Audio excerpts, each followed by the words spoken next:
looking for today? Today we are looking for Murky, Sauron, a tired veteran, and Noi Noi. Sauron told me earlier this week they could not make it.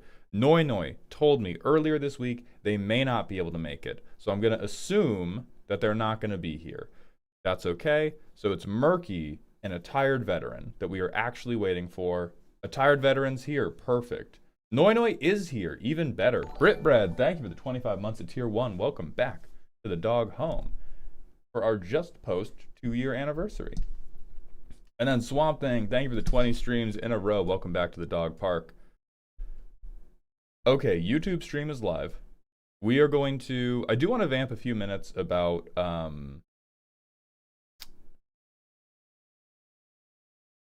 Hugh, you fell for the bait. Perfect. Perfect. All right, I'm going to put us in the manual ad break. While we're in the manual ad break, I'm going to vamp about the VOD channel and do the like little channel update thing. And then after that, we will consider getting into the deck roast on time. Uni the Loony deck roast the commissions are about to get set live any second now. I'll actually do that while we're in the ad break. So a bunch of ads to Twitch, and then we're gonna go to Ko-Fi, and I'm gonna set these commissions live. I think this has to be a little different than normal. We can't do Sunday. I get to film with, oh no, we can't do Saturday, so we can do Sunday. Saturday, I think I'm filming with Magic the Noah again, which I'm very excited about. Yeah, perfect. Okay. So we can do Wednesday, we can do Sunday. Perfect. I will set the roast live, and then I will set the non-roast reviews live. Okay, that's fine. Save and publish. Save and publish, baby. Make that money. Make that money. Now we go to Sunday. I went 2-1 in my Lorwyn draft yesterday with a pack 3 pivot for a full art Doran. This is the wrong. Okay, we got to switch this to Dryfall anyway. This is just Ko-Fi backend, which doesn't really matter. It's not really a problem to show that, but okay, we got to fix it. Scene 2 is just devastatingly wrong right now. Beautiful. Okay. Whitebread, thank you for the 50-bit cheer. I apologize, Mauled. I looked at Gimme Gimme Gimme again and realized with the new roast formats, the deck needs much more mechanical help than funny help. So I must give you a new choice between Eldrazi Kindred, break glass in case of bubble-blowing babies, or how many dead scientists make lethal. Give me bubble-blowing babies. Cecil, thank you for the 6 months at Tier 1. Welcome back to the dog home. Hi, Mauled, about to face off against Schultz. Cecil, I need you to lock in. I need you to win that match because then by the transitive property, I beat Schultz. All right? All right? I know you can do it. I know you can do it. And Jomi, thank you for the 65 streams in a row. Good job catching Kolos, buddy. Kerdavar, thank you for the 3 months with Prime. Welcome back to the dog home. I appreciate those Jeffrey dollars. All right, we're closing that. Ba-da-da-da-da-da-da. Sunday Commander Roast. That works. For next, we need to do deck reviews.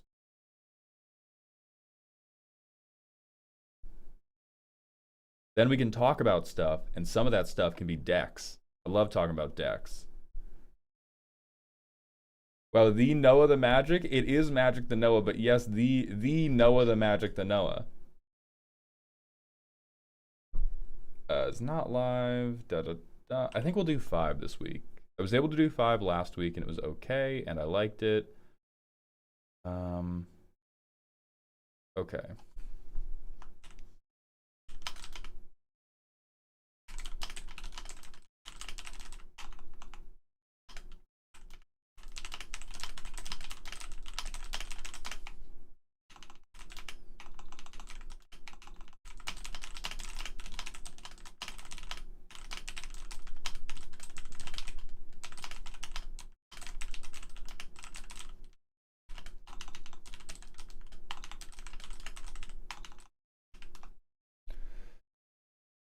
All right, those go live. This is funny roast or the analytical ones? The stream today is funny roast. I am never streaming analytical ones. Hey boss, can you recommend ways to make Lightning Army of One as insufferable as possible? 2 ways. Have protection and curve out. Like, genuinely, a lot of commander players don't respect the power of just going like 1 drop, 2 drop, 3 drop, 4 drop, you're fucking dead. Especially if your 1 drop or 2 drop can grow in power. Lightning Lodell, thank you for the Prime sub. Welcome to the dog home. I appreciate those Jeffrey dollars. Like your top end can be, you know, Genji Glove, some big fuck off monster or something, but just like, dog, Sky Hunter Strike Force turn 4, people are in danger. Luminarch Aspirant, people are in danger. Army Hitch, thank you for the 65 streams in a row. Welcome back to the dog park. How do you feel about Lorwyn compared to other recent universes within sets? Pretty much a banger. I think I like drafting this more than other recent universe within sets. Tarkir Dragonstorm and Edge of Eternities just didn't like grab me. I don't think they were bad, but they just didn't like entice me very much. I have enjoyed playing Lorwyn Limited. What's your opinion on Brutaclad Telcor Engineer? Evil, evil man, but you can do some very, very funny stuff with the right tokens to copy. Macy, the 100-point card redeem is meant to be available. It is also meant to not do anything. Brackish Brit, thank you for the 15 streams in a row. What was your problem with the Avatar draft environment? I remember you disliked it. The Avatar draft environment felt like it had a lot of fake choices.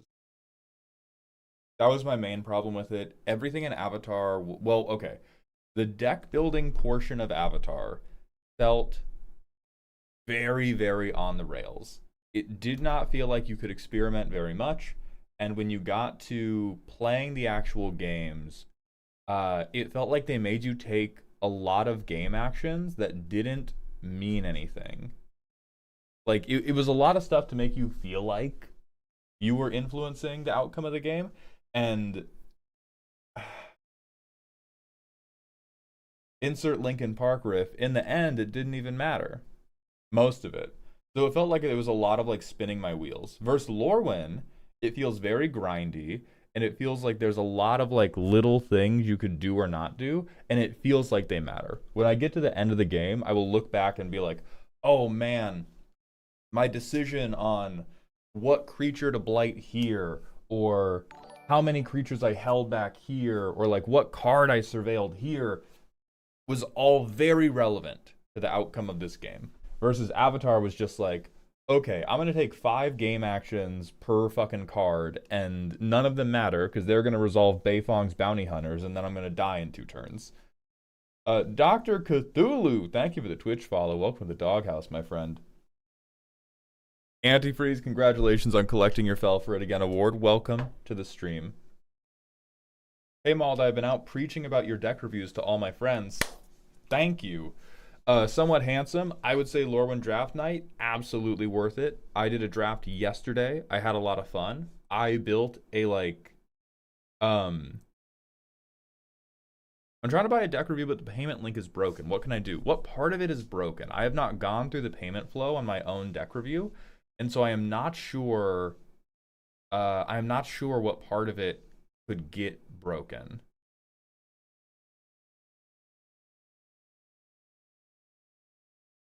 But to return to the other point, yes, Lorwyn Draft Night, 100% worth it.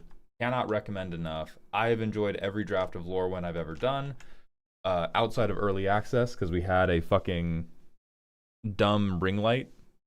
The PayPal link just doesn't load for me. That I don't know what to do. That I don't have a fix for you, unfortunately.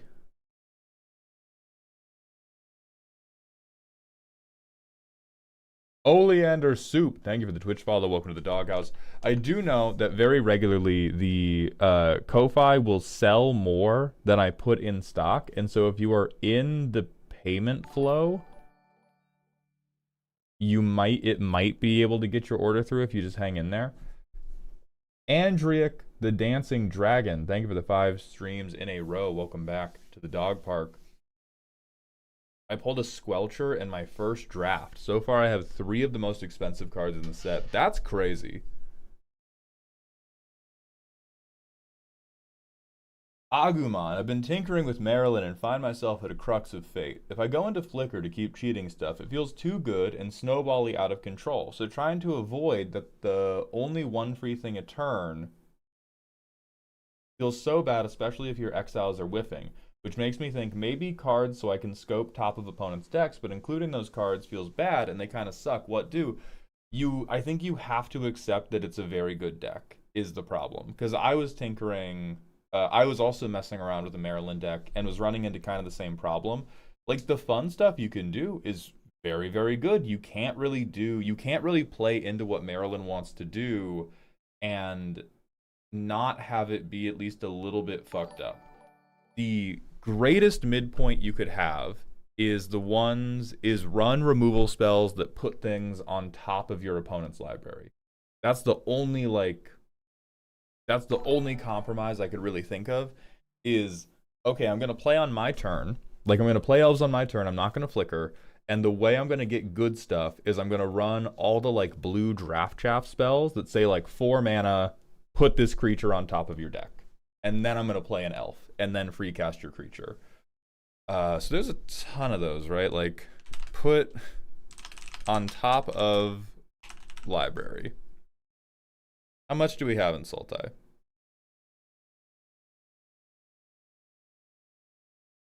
Memory lapse doesn't really work because you're not doing it on your turn.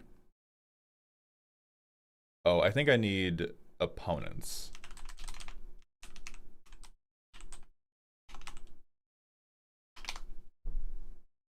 Because there's too many that just does it on your own.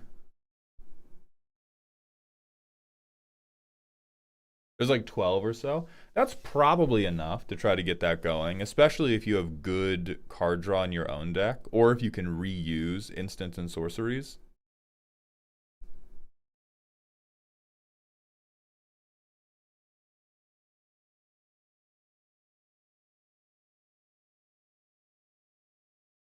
I probably should have like reverse EDH Rex sorted, because we have to use all the bad ones.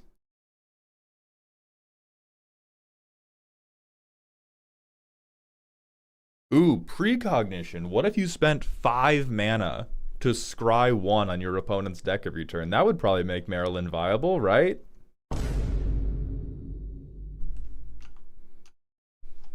Woof. Okay, I'm using the wrong...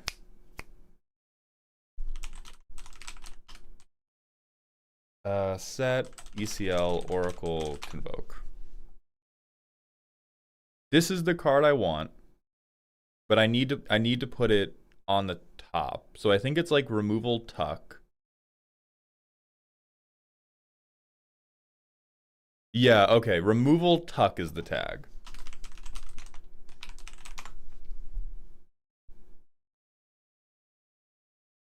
You can Aether Spouts. You could submerge, which is very funny. That's second from the top, but you hit top 2. So commit memory works. Flood Pit's Drowner works. Ice Magic almost works, but they get a choice.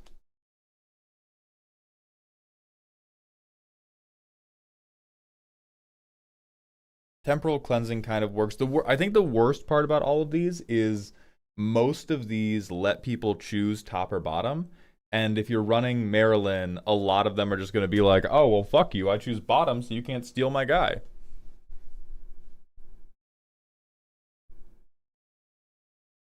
Okay, Temporal Spring. So what is one? Is there a tag for, like, specifically it only goes to top? No. Great. Okay. So you probably have to look through these and then favor things like Nevermaker, things like Temporal Cleansing. Oh, no, not Cleansing. Things like Submerge, things like not Aether Gust, things like Commit. Things that definitively say you are putting this on the top of your deck, and then I play an elf, and then I rob you.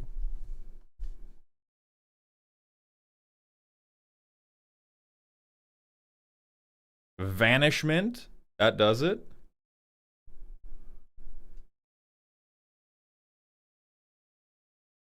King Crab, baby. I'd play a Krabby in a game of Commander. I don't think telepathy would be good here, no. I don't think it's good enough to see what you could steal. You have to like choose, I'm gonna steal a good thing.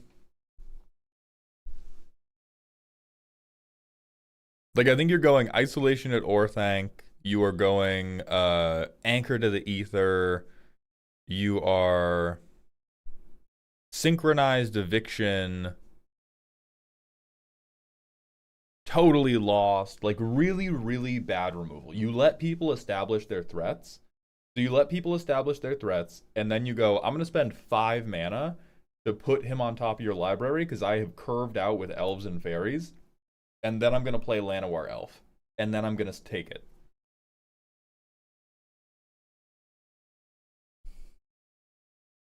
Like, the only, like, good See Opponent's card was Lantern of Insight, since you can always just sack and shuffle for another roll of the dice. Yeah, I don't think you go for Seeing the Top. I think you go for this, if you want it to be lower power. If you don't want it to be this low power, I think your only option is to do some, like, pretty good, pretty snowbally stuff.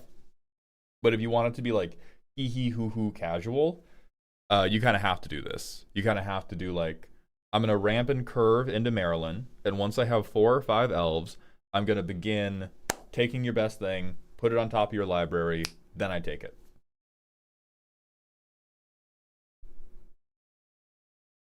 Oh, hell yeah, Set Adrift, baby. Sweep Away, baby. This is good stuff I'm giving you. This is solid gold. This is solid gold. You know what? We should build this deck on stream. Would we enjoy that? Would the people like seeing... Would the people like seeing how to do a RuPaul's Drag Race tuck deck on stream? Have people recommended... This would be bracket 2, Agumon. This would be... I think what I'm recommending is for sure bracket 2, Marilyn. Bracket 3, I think you're doing like... you're doing more instant speed flicker type stuff to constantly be exiling and free casting from my opponent's library. How do we feel about anti-backwards Doran, where all the cards are top heavy instead of bottom heavy? I do like that. I think that's pretty cute and fun. We could go long back Doran deck too. Right, because that's the thing I need to talk about. Jarther! Thank you for the 100-bit cheer. Ko-Fi hates me. Just finally loaded Roast Commission. Time to feed a dog and get some sleep. Sleep well. Thank you for feeding this dog. Hey, Mauled, I've been testing Twilight Diviner in my turbo deck, and the card was overperforming. Oh yeah, it's fucked up and evil. If you, any type of recursion deck, Twilight Diviner is incredible heat in. A posh tank. Bracket 2 has become jail for badly built decks in my LGS. Yeah, that's what it's supposed to be. Like, genuinely, if you have, if you can't point to at least 10 cards and be like, oh, that's bad, I don't think your deck's bracket 2. Personally, I think that's a bad card. Maybe people would disagree, but like my litmus test for am I building a bracket 2 deck or a bracket 3 deck no longer has anything to do with game changers. It has more to do with like, can I point to at least 10% of my deck that is like, this is bad and should not be in the deck? Or like, this is this is bad and is not good enough, but I'm playing it anyway because I really, really want to do whatever it enables me to do. Mauled, between Carnage, Crimson Chaos, and Yusri Fortune's Flame, who do you think would make more interesting bracket 2 to 3 commander deck to play? I don't know what Carnage, Crimson Chaos does, but I do not think Yusri can make an interesting bracket 2 deck, and I think you are hard-pressed to make an interesting bracket 3 deck with them, so I'm going to default to Carnage. Dysfunctional might be a better word than badly built. Yeah, I do think it is the sink trap for a lot of people who just don't understand how to build decks that do the thing they want it to do. All right, we've been vamping for half an hour. Let's do channel updates, bathroom, get into the roasting. First, I cannot yet promise that the prices are going to go down. However, I will say thank you all very, very much for how many of you have been watching, liking, commenting on the Vodhound channel. Because that channel, I think I pulled that. I thought I had pulled that up before stream. Did I? No, I got distracted, as I am wont to do.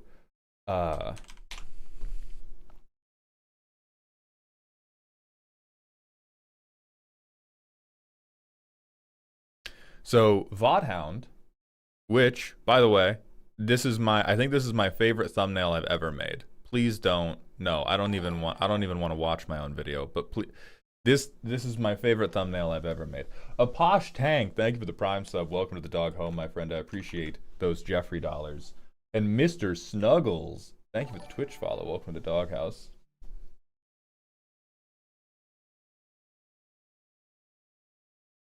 Bracket 2 Usury, but it's a life swap deck with Mirror Universe and Soul Conduit.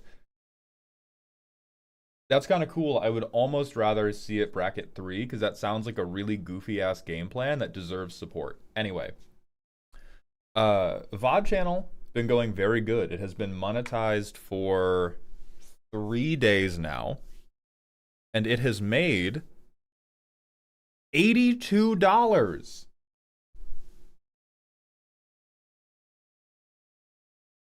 That's amazing.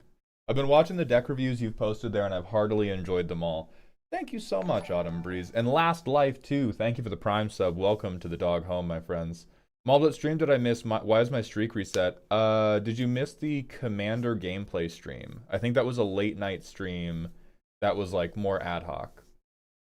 And the videos are doing good. Every video is getting, like... this is like just a draft gameplay stream, but all the deck reviews are getting like 3,000 or more views. Yes, Jomi, there is a Urdu hair video up. Went up this morning. I emailed them this morning. And if we look at like the revenue for, I think yesterday still hasn't come through, but if we go to, if we go to this, I've had 4 days of revenue.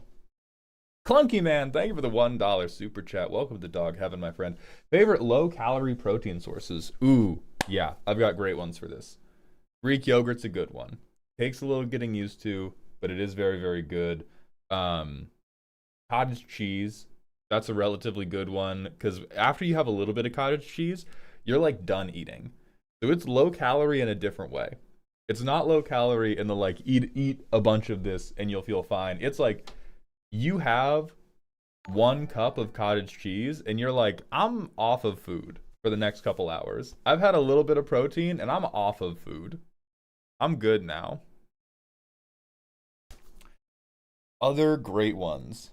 Learn the power of coating chicken in lemon pepper. DMC, show me something new. Show me something new. Definitely don't do cashews. What do I do for low?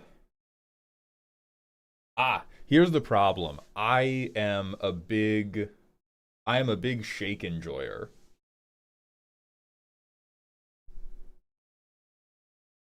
So like if I need super low calorie, high protein something, I will stir protein powder into water with a spoon and drink it chunky. I'm that kind of loser. What's up, Filthy Sultai player? Sauron, good to see you. So we have everyone here. So if you're not a shake enjoyer, the recommendations I still have for you are Greek yogurt, cottage cheese, cover chicken in lemon pepper, and also do chicken thighs instead of chicken breast. That completely changed my ability to eat chicken as a protein source. Chicken breast, dry, stringy, altogether terrible.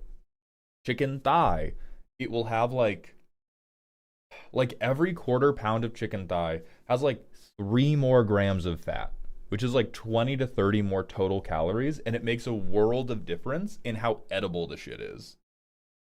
So 100% chicken thighs. Um,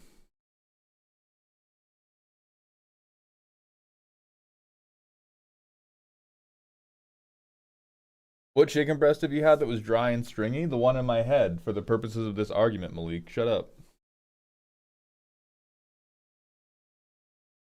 I'm all thoughts on my idea of building an Arini Sengir commander deck specifically to shit on white and green Enchantress decks. If you have a close personal friend who plays white and green Enchantress, 10 out of 10, don't look back.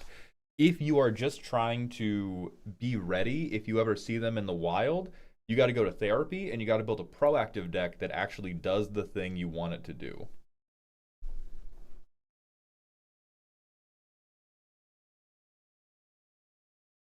The event was great, Filthy. Have you meal prepped a whole chicken? Hell no. Hell fucking no. I wasn't sure if Maulhound VODs was you or not. It is. I linked to it on my main channel. Okay, here's what we're going to do. I'm going to do a long form where the ad for the long form is me advertising my own channels so that we don't have to be like, oh, fuck, are they stealing from Mauled? Are they robbing Mauled's content? It does need a profile pic for sure. Yeah, I do just need a profile pic. Oh, right, but update. If this revenue graph is not going to hold, however, if it levels off at like this much money a day or above, then I will 100% drop the review cost to $15. Yeah, Oldhead, it is. A lot of people have made I'm going to steal your content and repost it a business model. Mauled, what's something funny you would build for Ukvenbach the Great Mistake? He's got a funny name. We can't get into that. Other things that have funny names. Sound effects. I would come up with zingers for all my cards. Mr. Snuggles, thank you for the Prime sub. Welcome to the dog home. But anyway, I think if... like, you guys want to know what's crazy? Sorry, people overuse crazy. You guys want to know what was really surprising to me when I was sitting down and doing my taxes and mathing out everything? If this channel makes $40 a day, if it settles at $40 a day, this channel will make more than the entirety of my short form content does.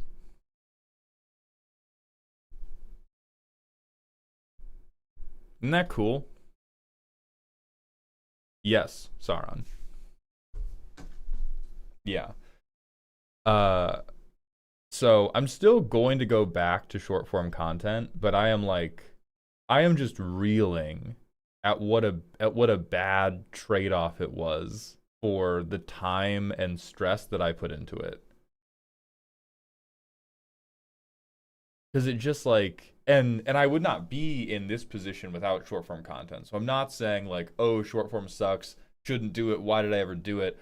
I love making it. I love so many of the videos I've put out. There's like I can count on one hand the short form videos I've made that I don't personally like that I've made them. But the last month I have just been realizing over and over and over again how bad the stress for money trade has been.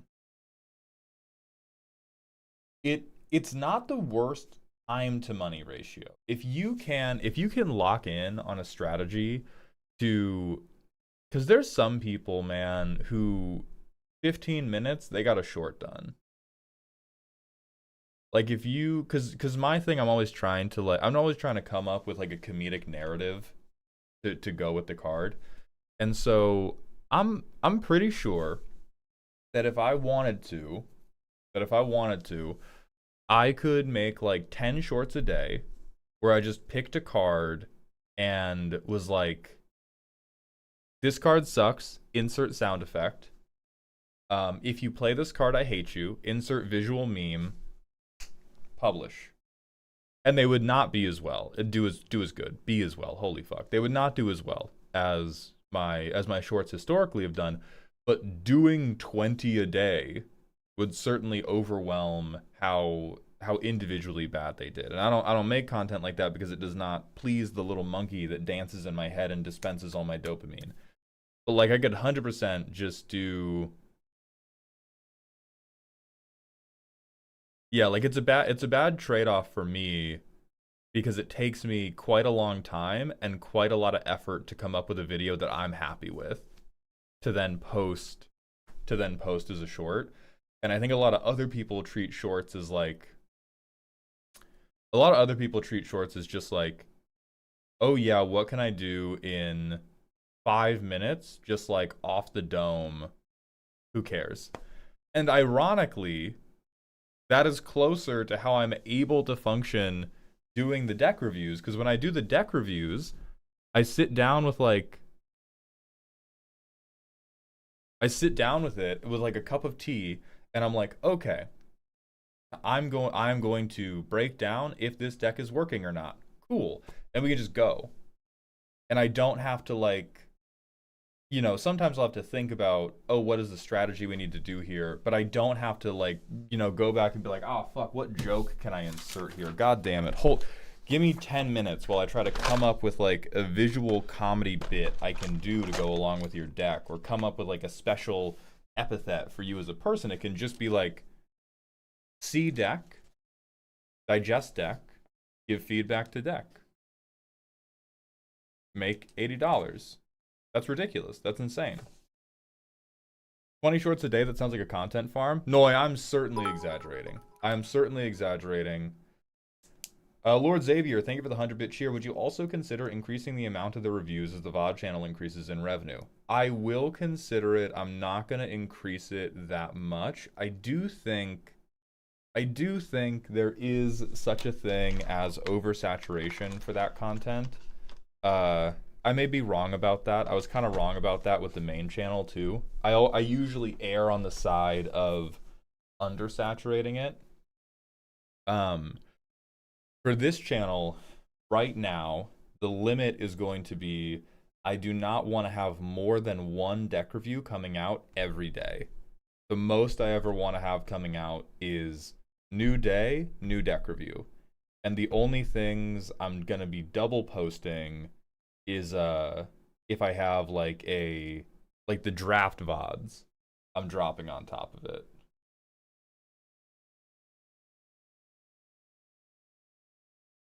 That's a good cadence. Thank you, Devin. I appreciate that feedback.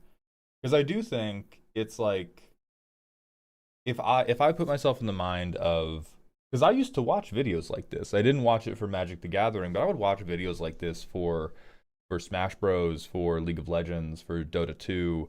And if I'm watching videos like this, it's usually like I'm putting this on while I have breakfast or lunch, or maybe while I'm on like a bus.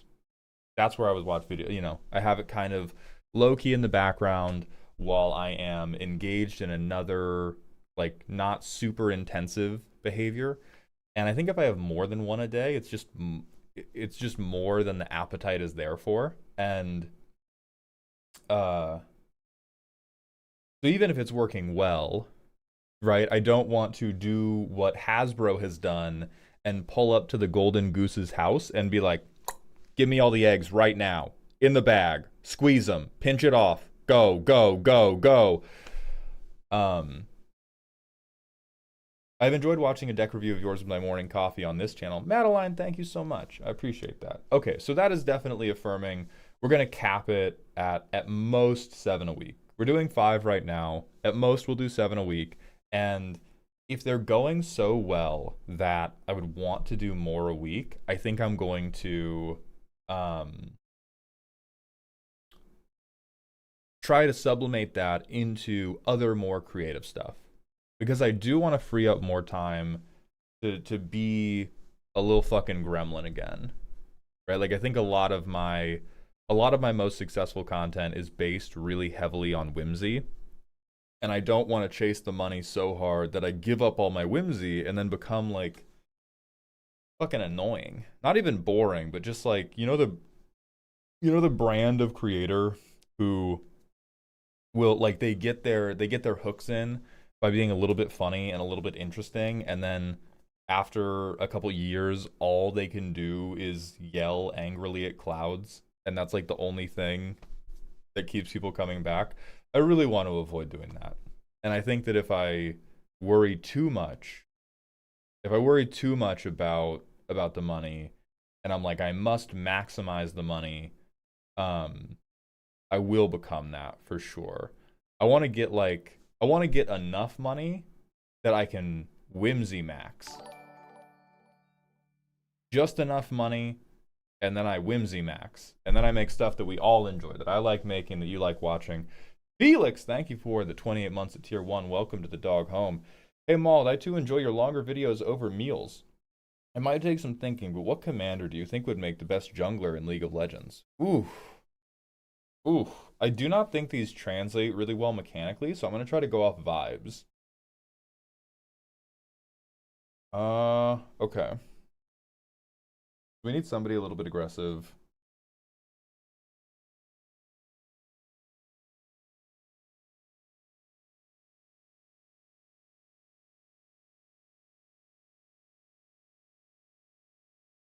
John Spider that makes everyone goated. That's an okay bet, because that would probably be like some type of crowd control, but it's so much mana. I think a jungler would be like, a jungler would get on the board faster. A jungler would get on the board more quickly. I kind of want to say Wolverine. I hate to say it. Like, that is the like jungle assassin jungler type shit. Like, you run out, you get a kill, you have regen, right? You have like a get out of jail free card. Ooh, Cheville, Bane of Monsters. That would be a very good Universes Within pick. I agree with that too. Dimir with Flash definitely works. Hey Maul, does Z's Maryland deck on stream bracket 2 or 3? I would call their deck bracket 2 with Game Changers. So technically bracket 3, but they put that deck together on real short notice.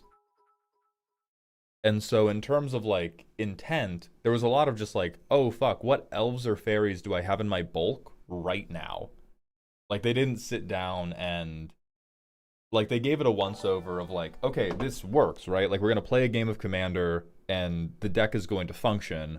But they didn't sit down and go like, okay, I need to make sure that on turn 2 I'm always doing this, and I have this 4-mana setup piece so that when Maryland comes down, I get to fuck John this way specifically. Behold the Duck, thank you for the 4 months with Prime. As a fellow whimsical bastard in a different font, the deck roasted made me better by proxy. Thank you, that is so kind. And thank you for the money, I appreciate those Jeffrey dollars. Poisoned, thank you for the 50 streams in a row.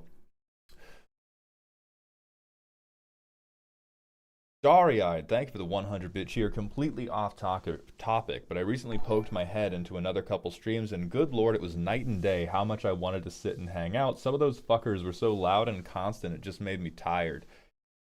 Yeah, there is a... I hate to say it, but there's a real push-pull between what I know should be good for streaming, which is to clip farm, objectively, and the niche I kind of find myself naturally occupying, which is I feel a lot like radio. Lurkers, you do not need to activate for this one. Sometimes I will survey you all and try to make sure that you sound off, but like I really feel like the type of energy that a lot, especially the longer streams, the energy that a lot of the longer streams have, NPR dad vibes. Yeah, that. Maulhound is good radio. Cramped, if I could attract the Shard of Whimsy, I would handle it very responsibly. I can be trusted with the powers of a god, for sure. Your niche comes across to me as aggressive whimsy, and I mean that as a compliment. Thank you, Noonies. It's what I'm going for. But,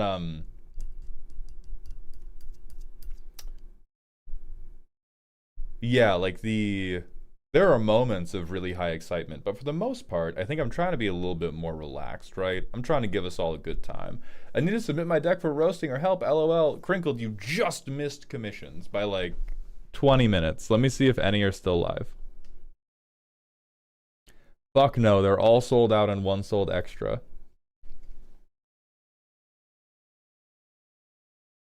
Cosmere reference? Hell yeah, Mudkip. I love the Cosmere. I'm caught up on Stormlight Archive, eagerly awaiting the next 18 books.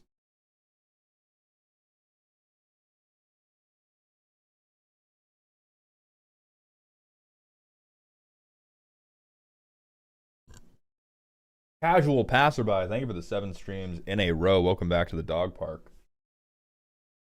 Hoyd's live action actor. Listen, guys, if I ever reached the level of fame and influence that I could force myself onto a role I was definitely not ready for and just attempt to do a home run, it would be Hoyd. I would cry. I would, hands and knees, I would weep at Brandon Sanderson's feet if I could trick that motherfucker into casting me as Hoyd. Oh my god.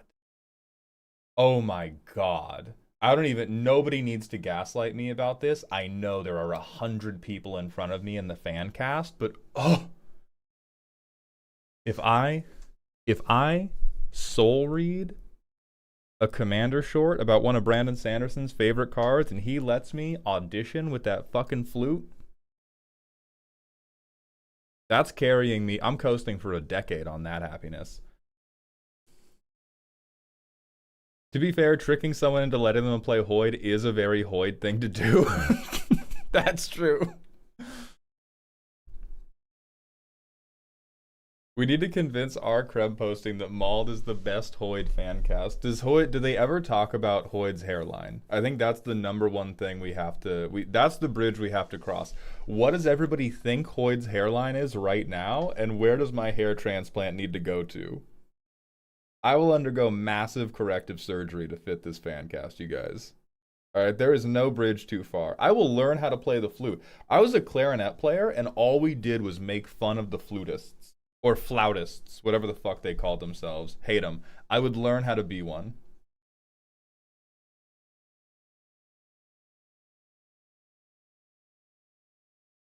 Pretty sure they mentioned Hoyd having fairly short black hair at some point. Alright, I'm getting dye and I'm getting cut. Mudkip, no, I've been vamping for a long time.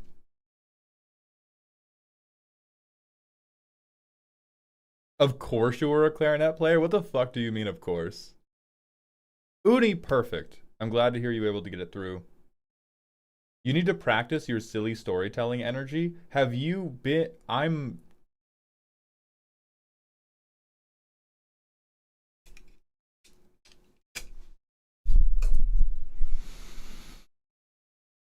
Have you been here for a single moment during the last 2 years of my life? What do you think I have been up to? I need to practice? LMAO, my wife, a flutist, took objection to you being Hoyd, says you're too harsh with your comedy. They are 100% correct. That is I think that is the part that is my truest failing at ever trying to be a fan casted Hoyd, is I would need to spend a lot of time practicing subtler barbs, because right now I think a lot of my comedy Roasties, I'm so sorry we've taken so long. I've just been enjoying my own voice too much. I'm gonna grab the Pinterest vision board of where I think my comedic vibes are currently sourced from.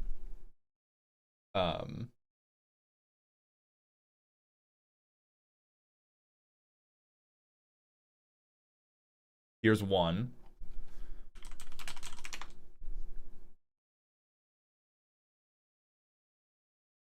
Here's another. I'm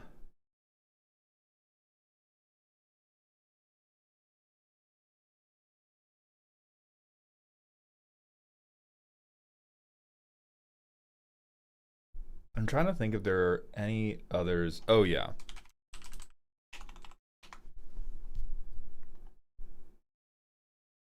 This is like the triumvirate of white men I have stolen my comedic personality from. I would say your comedic vibes are between the French taunter from Monty Python and Bill Burr. I think that's a fair assessment if you have mostly watched my short form content. If you have mostly watched my short form content, that makes 100% sense.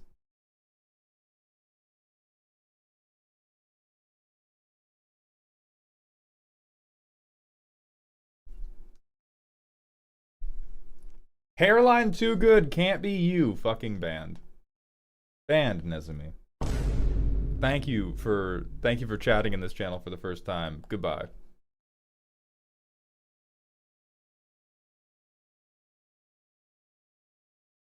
Okay, I see the guy from Psych. That I recognize. Perfect. Yeah. So these are the three. And I think Sean is the closest to Hoyd of these three. I don't even think that is particularly close, but I think Winger and Cox, two comedic characters I have definitely internalized as part of my personality. Cox and Winger are both far too abrasive and far too like cutting and rude with their comment. They're like upfront rude for Hoyd. Elikman Bant. Aegis, thank you for the 200-bit cheer. Hi, Maul. The only thing more dire than the state of your hairline is the state of this nation. Aegis, I swear to God, I'm going to tally up every bit donation you have ever given me, and when I finally get this hair transplant, I'm going to get a little piggy bank, and I'm going to break it on stream, showing all of the individual dollars you have contributed to me finally having hair.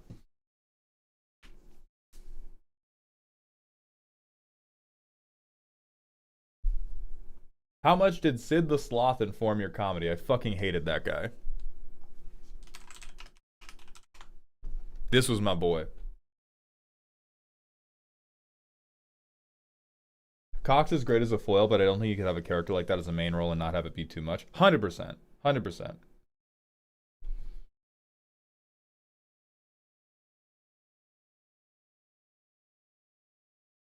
Diego was hella. No. No elaboration. Diego was hella. I agree. Diego was hella, bro.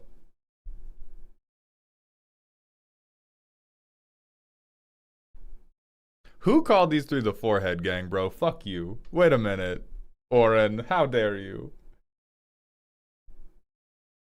He just was, man. Bro, look at his fucking face. He just was hella. He just was.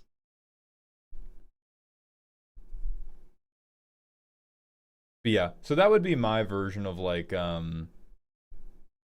you know all of the actors who got cast for the One Piece live action? And wasn't there one, I think it was like Zoro's actor, who was like, holy fuck, I've loved this show ever since I was a child. This was my fucking dream. All I've ever wanted to do was play this man on screen.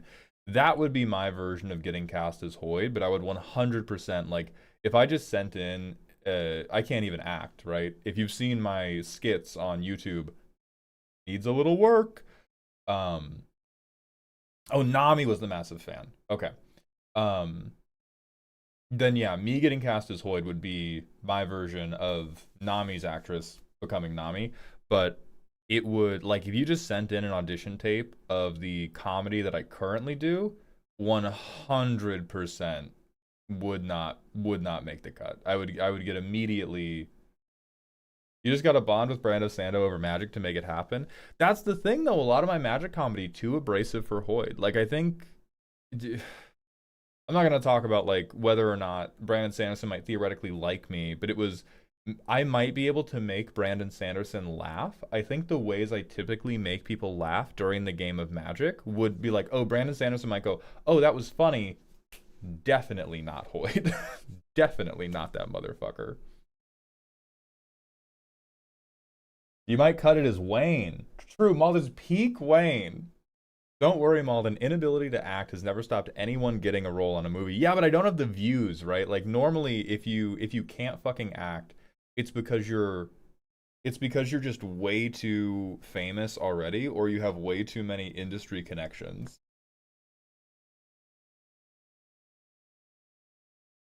What was that one Jared Leto tweet? Somebody, I think it was like somebody who was already like a content creator was like, man, studios really look at Jared Leto and be like, damn, this guy looks weird, keeps getting into scandals, is horrible to work with, and can't act. We gotta cast him. We gotta have him. Is Wayne the guy who gets to fuck the shapeshifter?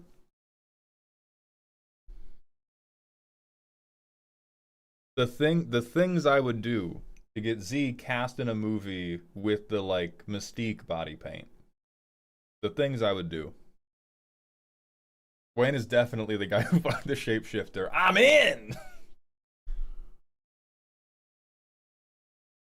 I think Z would be a very good Milan. I mean, obviously the Kandra I don't think are blue, right? I'm just being silly there, but I think Z would be a dope Milan. Baconator, it is just a special color in the Discord server. So since you have popped it, type anything in Dear Maldhound, and I will hit you with the roll at some point during today's stream. DMC, thank you for the 100-bit cheer. Boss, people from your streams keep finding me on Tumblr and going, wait, are you the DMC from Maldhound streams? It's wild. The world's so small. You should ask Z if she can shapeshift. Mudkip, I'll ask him if they can shapeshift, you dumb, dead motherfucker. It's they, that! I love doing little bits. You're back. You're back. I mean, they're a cosplayer, but definitionally they can.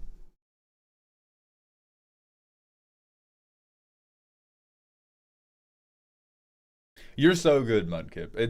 It's more of a like a lot of people don't know because they only know us from jumping into stream. But we found if I like correct crazy loudly, it's fixed forever. And if we're just like if we go, oh, don't worry about it, just remember next time, like it's they them, then the correction never happens. And so it's just better to make a very big deal of it one time and then Vine Boom, and then it like is fixed for eternity. Let me see a Merfolk. Let me see the Merfolk support.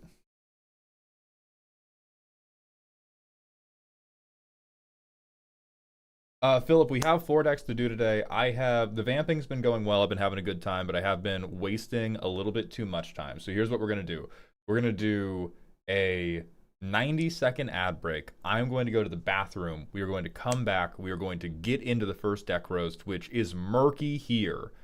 If Murky is not here, no, I already promised a tired veteran. We're going to open with a tired veteran.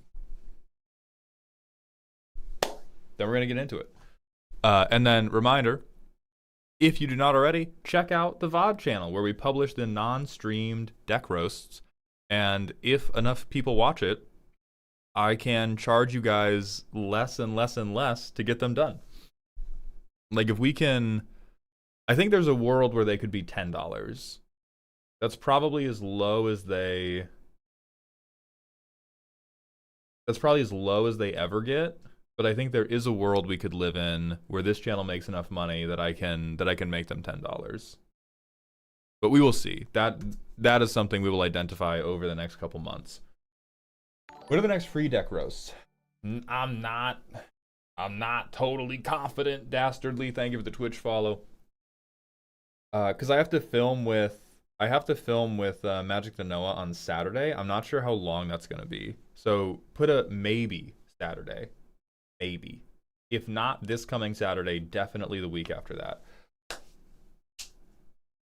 What differentiates the reviews you post versus the one you do? For the VOD channel, you are given an option when you submit to have it posted publicly or not. So if you ask for it to be kept private, I will keep it private. If you ask or express no preference, I publish it. Because then Google will subsidize the cost for me so I can charge you less money. For the main channel, it is the what decks make it in is up to Mango's discretion of what plays the best. Has anyone said no to publishing it yet? I think about half the people did in the first 2 weeks.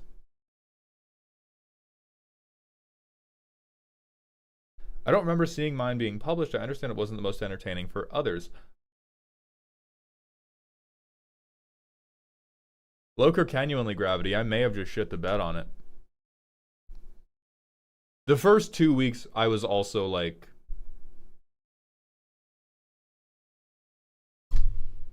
I was just kind of ad-libbing. So a lot of the stuff in the first 2 rounds of deck reviews were kind of like lost to time. But I emailed you yours, right?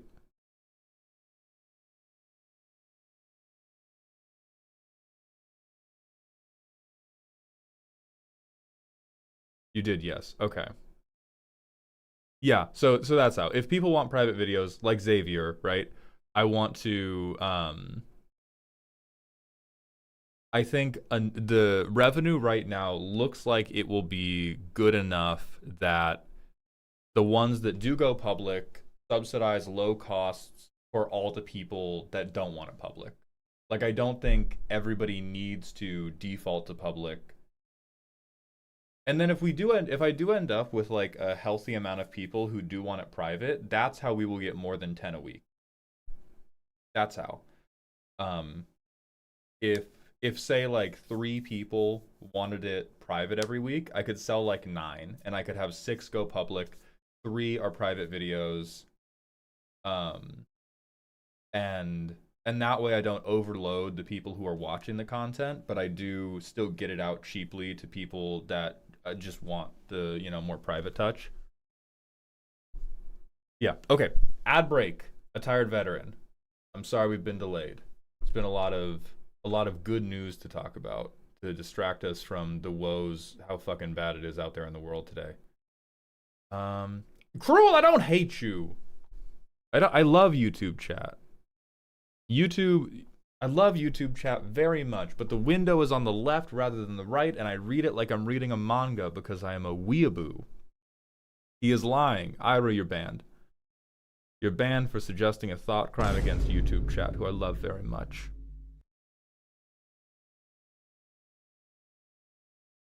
I'm curious how you would feel if the people who had a review would post it on their own channel.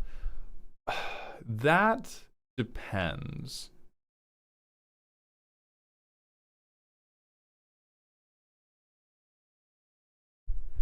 I think that's probably a no from me. I'm open to it being a private thing that you don't want public. I don't think I'm open to, for $20, I generate a piece of content for you to profit from. Does that make sense?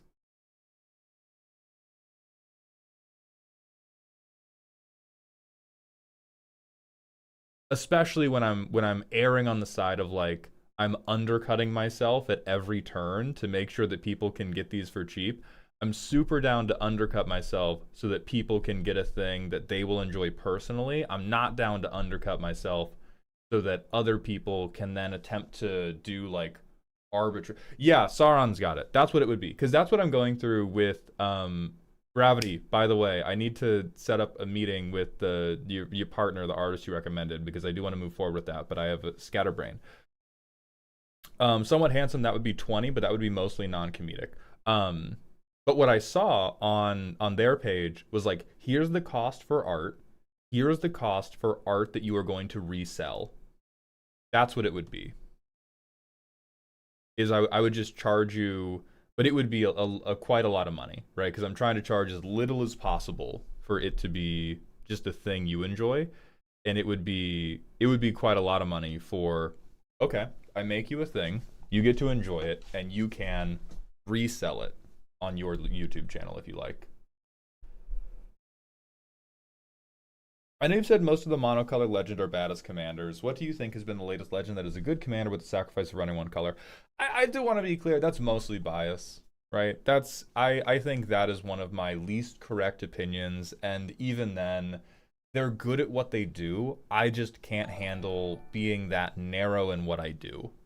And so if you like doing a narrow gimmick, many monocolor commanders are more than serviceable. I even had a very good experience with Iggy Moncala's. Did I get this right? No. This guy in like outperformed expectations by an incredible amount. By an incredible amount. It's so possible to get a good monocolor commander that does what you want it to do. You just have to be cool with, you just have to be very focused on, I'm going to pick the one thing I'm doing, and that's it. That's my thing. That is my thing for that deck. And then many of them are great.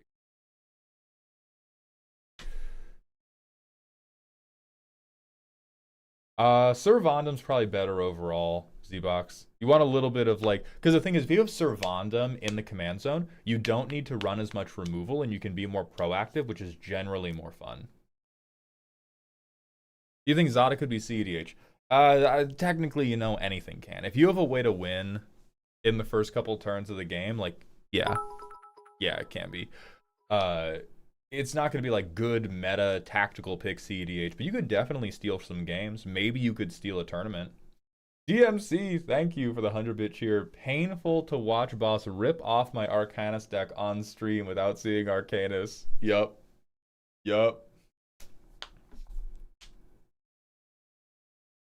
Danny, Danny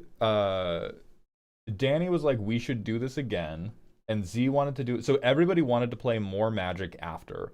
I think they had the appropriate reaction of like, fuck, I hate that deck so much, and I cannot point at any one thing that is like truly unfair. Okay, we have to, I keep getting distracted, I'm so sorry. I have to go to use the bathroom, because I'm a little pee-pee boy. Sam, glad you're here. I'm a little pee-pee boy. I'm going to use the ad break. We're going to come back. Tired Veterans deck's happening. No more distractions. No more distractions.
Oakley dokely, campers. Skinny, thank you for the Prime sub. Welcome back to the dog home. Did he rip the viewer Vinix deck for the gameplay stream? Haven't watched it yet. Yes, I did. I changed like between 10 and 15 cards. I misspoke at one point. I think Homunculus Horde, I don't remember clearly. So chat, you can call me a liar if I fib right now. I believe Homunculus Horde is one of the things I recommended they add. I don't totally remember. It might have just been Ominous Seas. I know Ominous Seas for sure was one where I was like, why the fuck don't we have this in the deck? But yeah, I changed around some stuff. I did get to show off the credit voucher thing, which was another thing I did recommend. I won using credit voucher. So yes, ripped off the deck, changed around 10 cards, because you can't change too much. Like, a lot of the card draw spells had to be the same. I had to keep all the 1-drops and the so I just changed around like some of the payoffs. You definitely recommended it. Then yeah, I'm the greatest fucking deck builder in the world. If someone requests you lean more into comedy in your review, would you? You mentioned that you hate Team Your Greed Piles, and I like to see you make fun of my deck a bit before you make the suggestions. So Handsome, that is where it's going to have to be a roast, because the problem is it's tough to be on that much. And so the reason the reviews cost less is because you're not paying for me to be on in a comedic way. If you are paying for the comedic performance, that's why the roasts are super expensive, and the roasts are meant to mostly be like active comedic then a little bit of suggestions. The review is for people who are like, I like how Mauled builds decks, or I like the suggestions Mauled makes. I want those. I don't need the performance. And so if you don't need the performance, it's way easier for me to do it, and I can charge you less and less and less, hopefully. Supermassive, welcome to the stream. Okay. Brian O'Brien TV, thank you for the tier 1 sub. Welcome back to the dog home for the first month. I appreciate that generosity, my friend. Okay. Let's make it hot. First up today, we have a tired veteran who has sent in a silly deck. This one's about the vibes, letting Iwamori do what he wants. Fight the strongest fighter in the room. Who in the fuck is Iwamori? An incredibly buff man. Oh! Ronnie Coleman, Universes Beyond. Holy shit. All right, catch these hands. We have a 4-mana 5/5 with Trample. When he enters the battlefield, each opponent may put a legendary creature card from his or her hand onto the battlefield. Oh. Okay. No. I got a little bit of heartburn. But we can make this work. No. It couldn't go wrong, Supermassive. Not that many people will have like a legendary queued up in their hand. Turn 3, turn 4. That's fine. 35 lands. We only have a 4-drop. Creatures.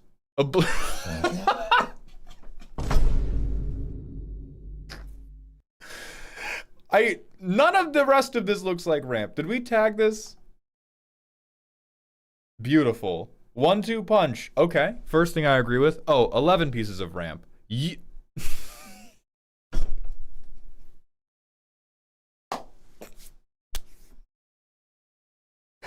I paid the morgue to drop his body off at home. That's reanimation, right? The Redneck Red Mage, thank you for the Prime sub. Welcome to the dog home. This is ramp if the rest of your deck is built badly. Curse of Bounty. Whenever a chanted player is attacked, untap all non-land permanents you control. Each opponent attacking that player untaps all non-land permanents they control. That, now we're full on lying. Now we are whole ass telling lies. So it kind of, this will let you untap your lone Birds of Paradise. Truing. We can untap our 1 Bird of Paradise when we swing our commander, or somebody else can untap our Bird of Paradise. Do we have like rocks? Do we have other? Oh, my fault. Yeah. My fault. We friendly mulligan to the Soul Ring. We get the Curse of Bounty, and then we purchase Wayne Enterprises from the Batman. Yeah, what could fucking stop you, child? Oh my god. Whenever this creature deals combat damage to a player, add that much green to your mana pool. Doesn't cause burn. What a sentence. Until end of turn, this doesn't empty from your mana pool as phases end.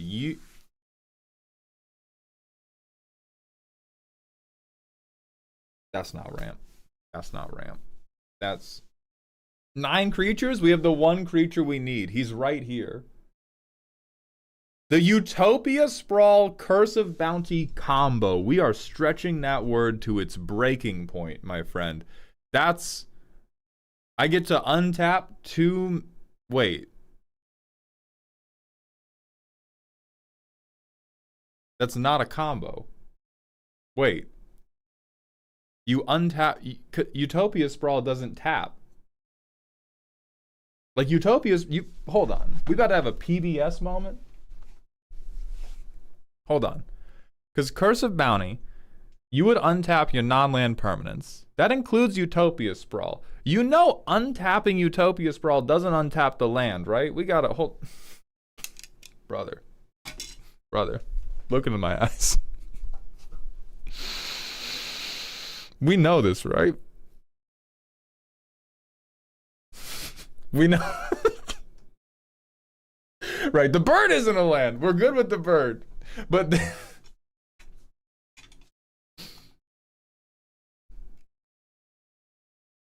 okay.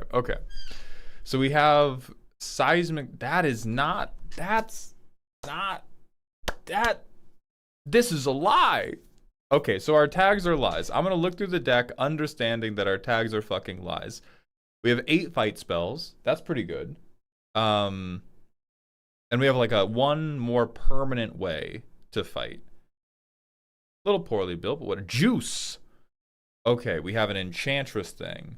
We have a go wide payoff in our deck with 9 creatures. We have...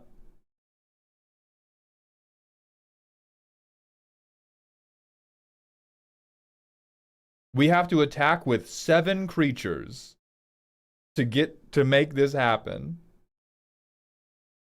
Branching Evolution. Okay, if we're doing counters, we get more counters. We do an Enchantment Aura. We have 1 counter, Combat Trick.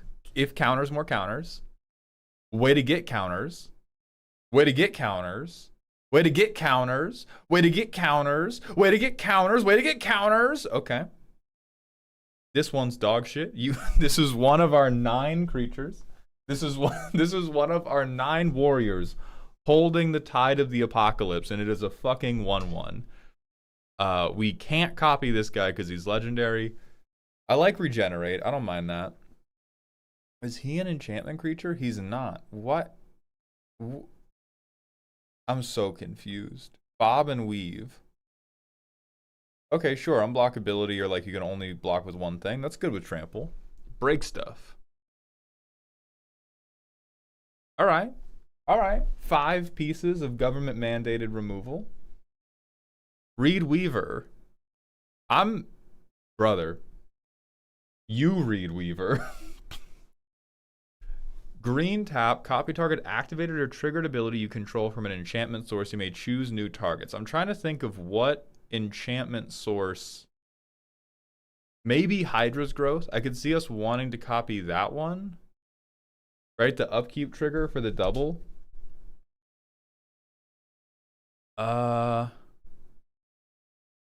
But if you're like, bro, Reed Weaver, I get to put 2+1/+1 counters on. And Curse of Bounty. I'm gonna shit myself if somebody says Curse of Bounty one more time. This card is not doing anything. This card is not doing a fucking thing. Holy God. We could copy Springheart making a clone, but the problem is we have 9 creatures in the deck. Statistically, we are seeing one of these bitches. Like any creature that is not Iwamori, we are seeing one of every game. So I do not believe in the clone plan because there's nobody to clone. Oh, that's true. We could put double counters on Beastmaster Ascension. Viable.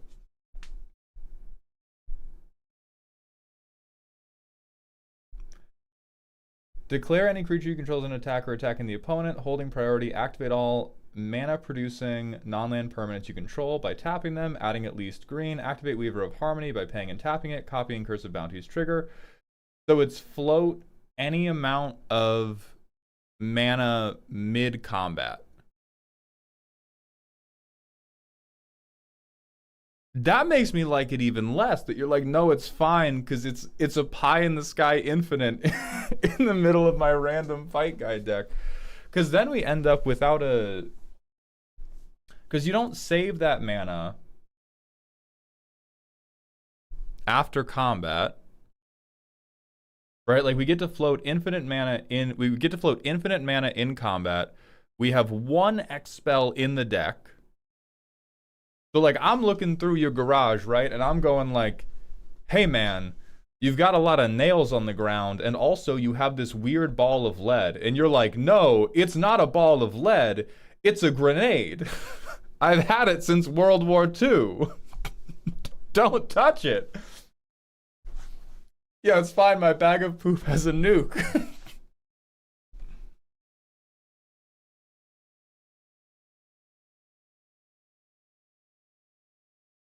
So, like, if our commander was giving us a Mark of Sakiko-esque effect... Forgot to edit the deck to switch Super State with Beastmaster. My bad. What?!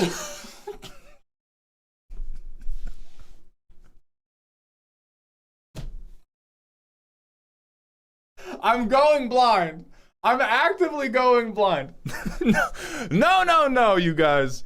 I remember what happened. The reason the infinite mana combo is here and doesn't appear to make any sense to you with your virgin eyes is because you don't realize I was gonna have Super State. Okay, so Super State makes more sense for Weaver of Harmony. Curse of Bounty is still complete troll behavior. Because this is one of those green decks that seems like it suffers much more. Oh yeah, we're tagging a cycling land under our draw section. I'm not worried about your mana. I'm worried about you having a card in your hand. So what do we have for Keep Your Guard Up? We have an instant. Okay, we can make an instant or sorcery unblockable. We can make a fucking pilot, but we have hexproof indestructible. Okay, only on their own turns. That's cute.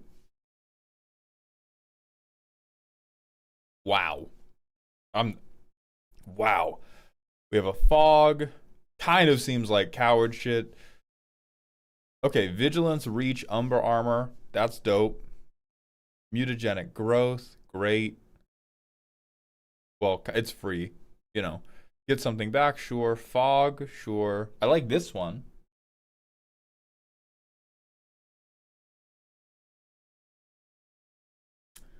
Hexproof. Okay, intrusion's fine. Snakeskin's fine. Permanent counter. I like strength of will. Is withstand death cheap enough? Alright.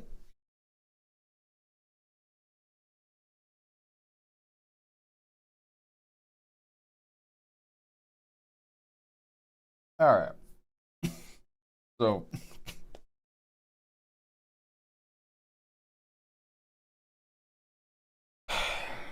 This is your boy Maldhound with Quiffy Lube deck building services, and the problem you've got here, sir, is that you've brought in a Toyota for us to look at, and in place of the engine, you've got a massive pile of shit. There appear to be a few pieces of cardboard with post-it notes stuck to them that said, "Love this one." We found one that said, "Hee hee ha ha ha ha ha ha ha ha ha." I don't know how you fit all that on one post-it note, but we can't tell tip nor tail from half the shit you got in here, sir. I truly don't know what's happening. There is a box with about half a pound of weapons grade plutonium in there. We have called the relevant authorities about that. Sir, I'm gonna need you to put your shirt back on. What, sir? What, sir? Like, wait, Kosei? Who's Kosei? Sparring partners. Goldvein Hydra. Okay, here, mana dump. I like that. Grothama, beautiful. Kosei Pentna Warlord. As long as Kosei is enchanted, equipped, and has a counter. Oh. Kosei has whenever he deals combat damage to opponent, you draw that many cards, and Kosei deals that much damage to each other opponent. That, I don't think I saw many equipments. Enchanted, equipped, and has a counter. We have 13 auras. We have 1 equipment!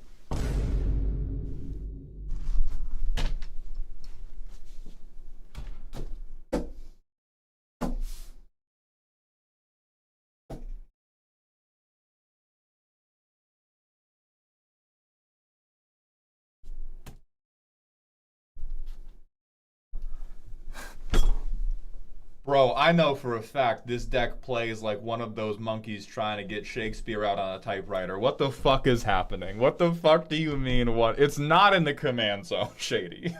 we have a blank 0/5. On the off chance, what even is our equipment? On the off chance we give him Genji Glove, he will do something. Wait! No, this is bait. No. This is a step too far. This is absolutely bait. Here's why. The only equipment we have in the deck cannot buff his power. So the card draw thing wouldn't even trick. Like, we have to get +1/+1 counter specifically. Oh my God. I gotta watch this. There's Jesus. All right, no lands. Beautiful. 2 lands. Fight spells I can't use. Entis Restoration. If I hit a land drop, this is okay. I'll try it. Okay, Weaver of Harmony. The Infinite is coming through. We're so fucking cooked. I could make my 2/2 brawl, which doesn't really do anything. Hell yeah. Oh, Soul Ring type shit. Type shit. Soul Ring enters restoration.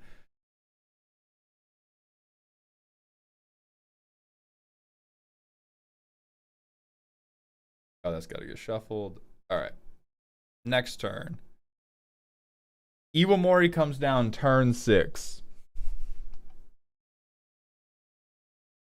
But I have 2 open mana, so if people try to shoot him, I can defend the rider. I could brawl with something if I wanted to. Like, we got stuff to do. So I'll be generous and say, you know, we do the proactive thing. We hit somebody really hard.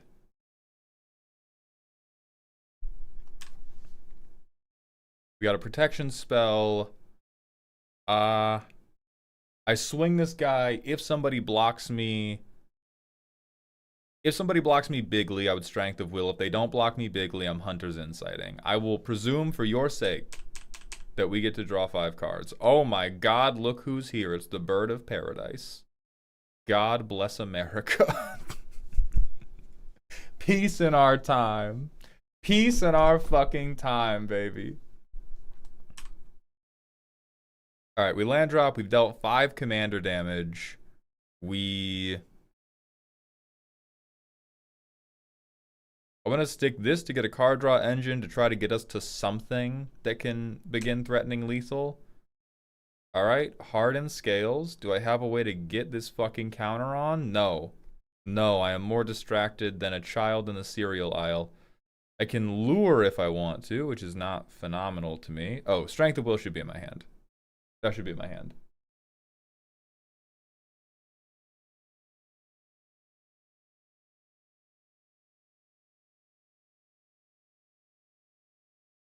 I think we hold this turn, and then next turn we try to double dip lure and Strength of Will. So we pick the like biggest motherfucker, and we try to 1-2 combo this, and that's our path. Holy Jesus. No. Lure almost makes sense. Almost. I can almost see lure. This is downright bizarre. Okay.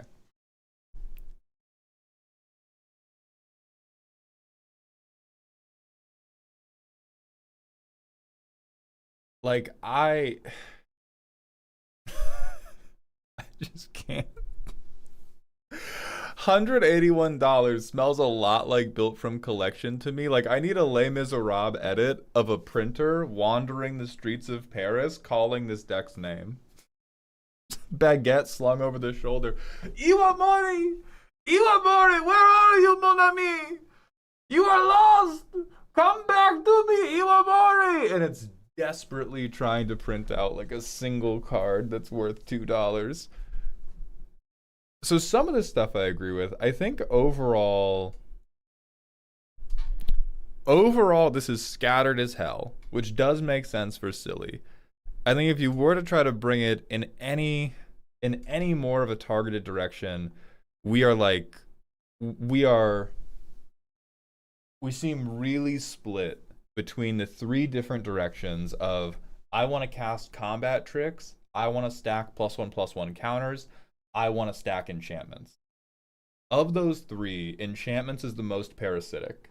And I promise we won't get too in the weeds on this, but enchantments is the most parasitic. That's the one that is the most, if you were going to pick a strategy and only one, enchantments wants to be like king of the hill with a little bit of maybe +1/+1 garnish or a little bit of other stuff happening. I mean, Genji Glove's just funny as fuck. Genji Glove I will defend to my death.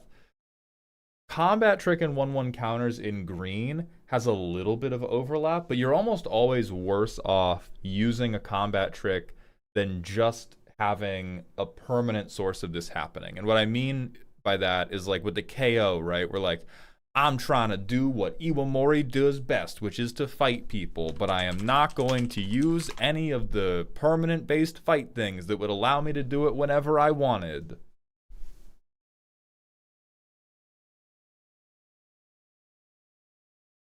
The Boulder is going to make sure his strategy relies completely on drawing one of 8 cards in his deck.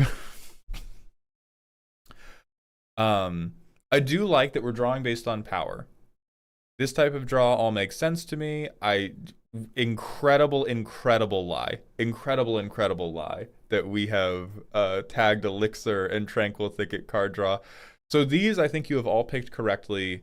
There's probably just not enough. And especially if I think about the play pattern of a combat trick deck, you are you on a combat trick deck, you're emptying your hand pretty quickly. Because every time somebody tries to remove Iwamori because he's big and scary and buff, you have to go down a card. Versus,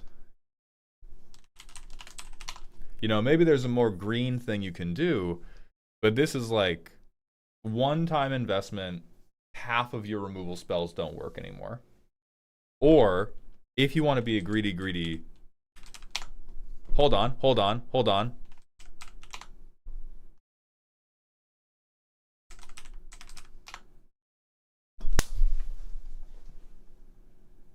It's a monk thing. You have to play it. You bitch. You can't stop me from getting a good card in this deck. You cannot stop me. Tell me this is not Iwamori before the steroids. This is just pre-Trenbolone Iwamori. So if we want to... Sorry. So if you want to protect him, if there is a lot of like joy you are deriving from being like, tap 1 green, 100%. If you just want to protect Iwamori better, you're probably better off having more permanents that stay on board that just make him harder to deal with. I was thinking Soul's Majesty. Soul's Majesty is probably fine. I mean, these are the types of effects where you want, like, you know, 10 of them in the deck. Yeah, you could do this. Genuinely, like, any card that says draw cards equal to the power of your biggest creature is a good ad. A blanket. You could trade, you know, any card in the deck for it, and I believe in it, just because card draw is so good. You have so many cards that you want to get out to bulk up Iwamori more. You could add any... I would invest in the Scryfall O-Tagger if you haven't already. So you want, like... O-Tag Power Matters, O-Tag Burst Draw, and then Commander Green.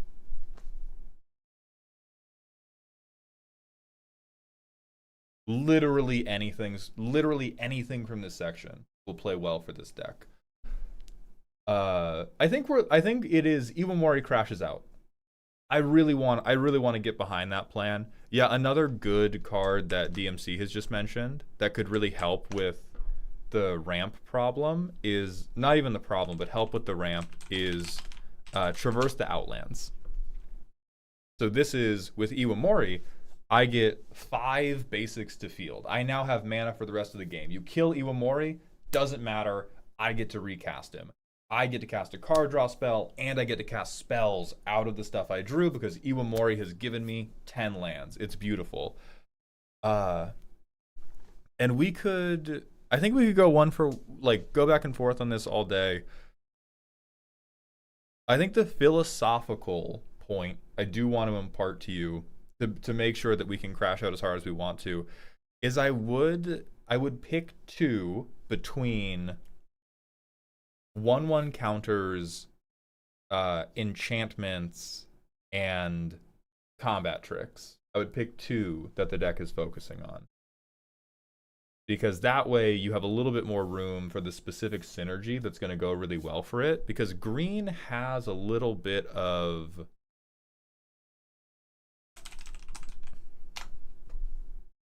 Yeah. Because if you wanted to be all in on enchantments... These 7 creatures going in the deck just let you draw through your deck immediately. We don't want to put them in this deck because we only have 13 in the deck, because we're kind of half in on enchantments and we're kind of half in on let me pump up these 1/1 counters. But in a similar sense, if we wanted to be more in on +1/+1 counters, there is other stuff we could do that would help Iwamori get nice and big. Like there's Sphere Grid, there is Rhystic Study, which is going to draw you a card every time you put a counter on a creature. There is Bristly Bill.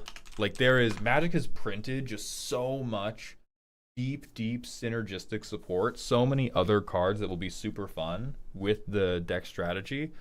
But I can enjoy not all those who wander are lost. I can appreciate that. This does look like a grab bag of a lot of individually very funny cards. I do like Challenger Troll. I do like Dosen. Fuck these people trying to interact with me. Kosei has to die. Kosei can...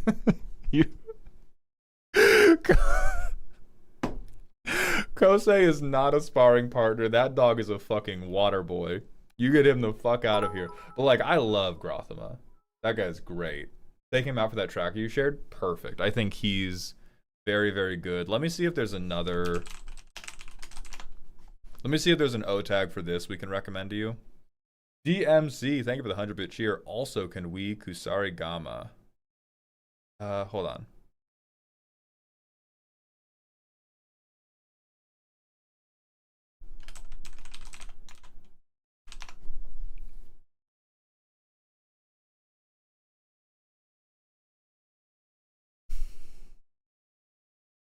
So Bushwhack is a fight.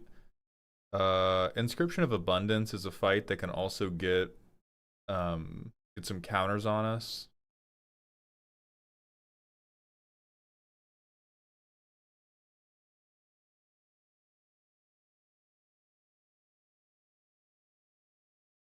That is wolf or werewolves only. Do we have... Oh shit, actually. This fucking old ass card, bro. Arena. Fucking get them. DMC, thank you for the 100-bit cheer.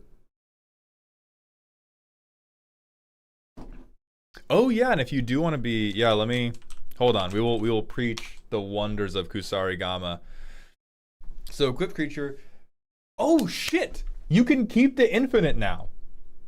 If you want to be an absolute crack smoker, this is a path to keeping the infinite, because Kusarigama will give you an instant speed way to spend all your mana on buffing Iwamori, and whenever you deal damage to a blocking creature, he deals that much damage to each other creature defending player controls. So even if you only block me with one guy, I board wipe you. I fucking board wipe you. It's so juicy. It's so juicy and hilarious, especially if you do something like can only be blocked by one creature, and then they block with a dumb little shithead, and then you give them Kusarigama, and you're like, what if everybody took 10? What if everybody took 10, bro? And now your Curse of Bounty Weaver Infinite has a fucking outlet. Will it ever come together? No, but now you can tell people there's a line. Hey, buddy, hey. There's a line here. I know you don't see it, but I see it, all right?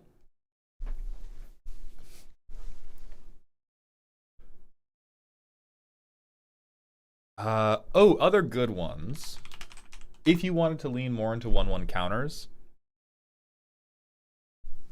Power Fist, baby.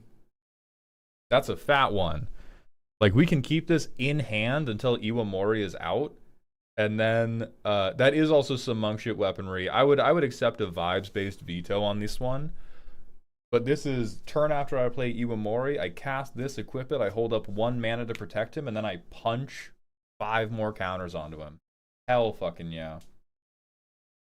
Yeah, Conformist Shuriken probably won't work. We're gonna have the biggest creature for sure.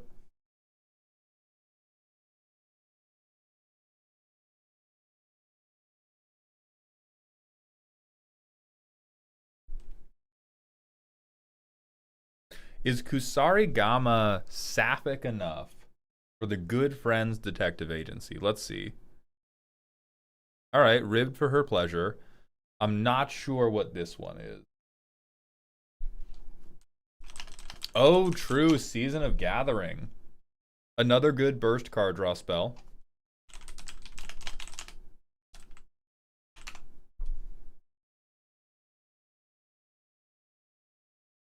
Oh shit, this one's also good. Curve out on top of. I mean, okay, so there's a risk with this one, which is at 5 mana, we would be casting this the turn after we cast Iwamori, which would leave us very open to removal. So I'm a little bit ambivalent about this one. But it would put 5 counters on Kosei immediately and turn him into a card draw engine if you thought you could get away with it. But you might have to wait for turn 6 or until you had like asceticism in play. But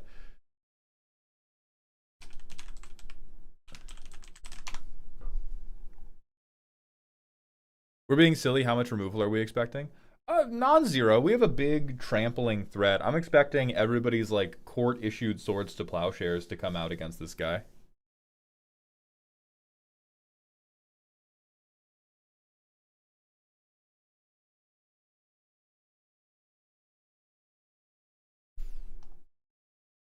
All right, I had to be rage bait. This had to be rage bait. There's love in the deck, but like you can make rage bait with love.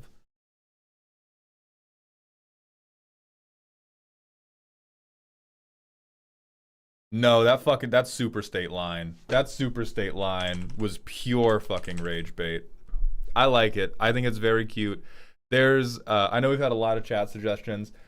Green big guy hits you has so many things you can do. I hope that some of the suggestions we have given you did spark joy, and I hope you laughed or at least exhaled heavily through your nose. Thank you very much for submitting. We're going to go to the manual ad break, and when we come back, it's going to be time for Murky. What about early protection equipment like Swiftfoot or Greaves? I would only hear out I wouldn't hear out either actually. I don't think Swiftfoot or Greaves is good for this deck because you would rather, if you were doing it like, if you're playing it after Kosei, you would rather have it grow his power. The only one you could play before Kosei is Greaves, and we don't want him to have Shroud because we want to stack a bunch of shit on top of him. Yes, Infiltration Lens, also good. Not my favorite of the suggestions, but very possible. Cheap way to make people take damage, yeah. But I do think we have an endless number of these cards. We have an endless number of good things that will turn Iwamori into draw. So I don't think any of them are must-haves. I think it's look at them, any of them that you're like, that's funny as fuck, slip it in. Yo, just came here. What's the commander? Kamigawa Draft Chaff. A form. You just look at that. We're going to the 90-second ad break, and then we're coming back for Murky. Super massive. Welcome back. We're about to move on to the next deck.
Kamigawa? What are you talking about? That card came out in 2025. It says so on the set symbol.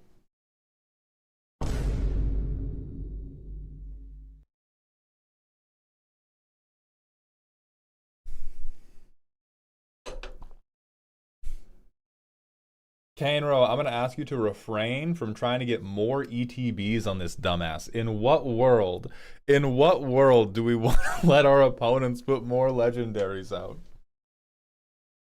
The bicep to pec ratio is insane. This looks like there's a guy on like TikTok and YouTube who is showing off like how much I've built my chest only doing curls. He looks dead ass like this guy. He looks exactly like him. Sporky, welcome to the stream. Thank you for coming through and checking out the content. I'm glad you're enjoying it so far. Like, just straight up. Hold on.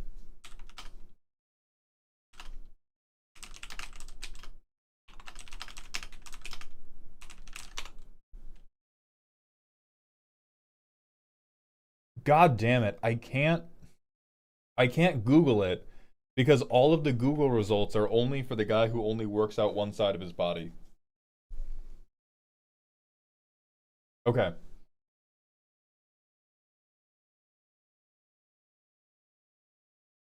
I wanted to let you know I've been deeply inspired by the Vinix deck you played on stream the other day and have built my own version that makes me laugh deeply every time I goldfish it. You the best. Thanks, boss. Locke, thank you. I do have to give credit to Iggy Moncala, who brought that commander to my attention with their Vinix deck that I made mine from. So big shout out to Iggy Moncala. We do have a random smasher pass, and then we've got Murky. Pass. Really? Angry white men? In this climate, please, pass. Smash with rocks.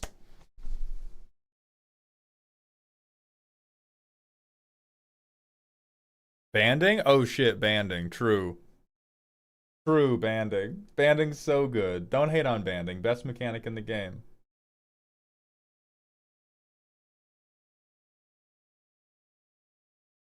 Alright, do we have any other missed themes? Lord Xavier, thank you for the 100 bits. Hey Maul, thanks for your offhand comment about Blink for the Bracket 3 Maryland deck. It's led me to change the whole deck, probably for the better. Hell yeah! I'm glad to hear it. I think that will be our next deck building stream. Maybe we do that Monday. I do also have great news. I am filming the subathon game tomorrow. Tomorrow evening, Chat's deck is hitting the Decked Out studio. I don't know when that episode will be published. I will update you again when I know that. I just don't know the back end of their editing schedules, but I do know that I am signed up to play the game with it tomorrow night.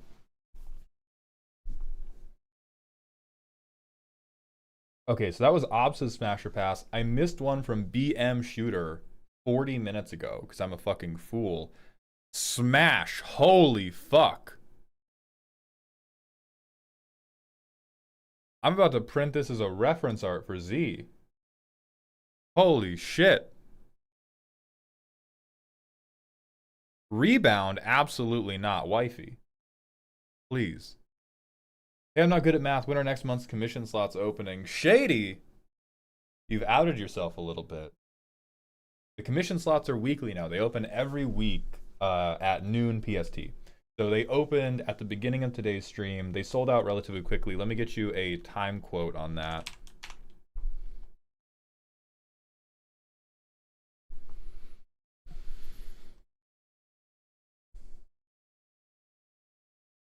You had about 11 minutes to... Oh no.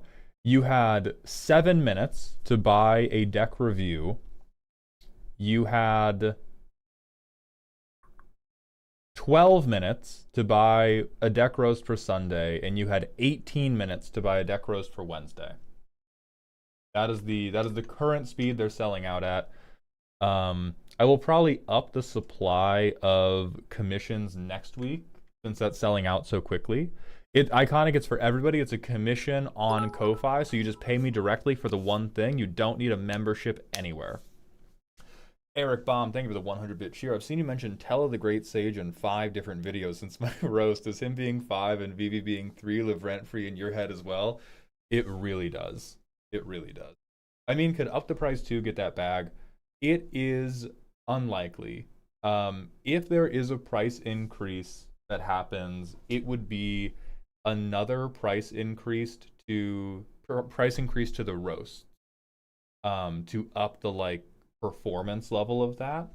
For the reviews, if anything, they're going to get cheaper because you guys have followed through and been very generous with your time, and you have subscribed and watched the VODhound channel, and so Google is paying me for the reviews. I'm not gonna, even if the demand is super high, that will just be like a $15-20 thing that sells out instantly every time. I don't know how to fix that, but I'm not gonna fix it by making it like, I'm not gonna fix it by making them more expensive. Thank you, Swamp Gorblin. I appreciate that.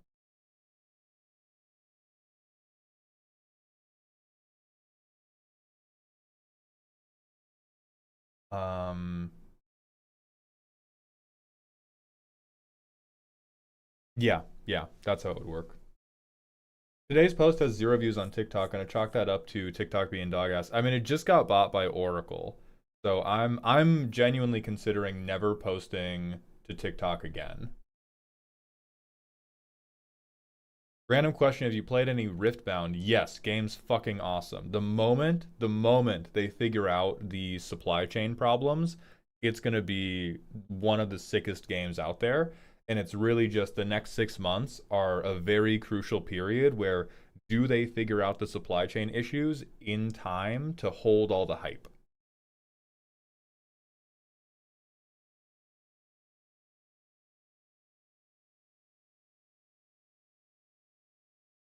I know you reviewed the precons mall, but would you ever consider making upgrade guides for them on YouTube?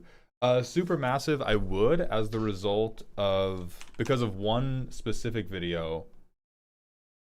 Where is it?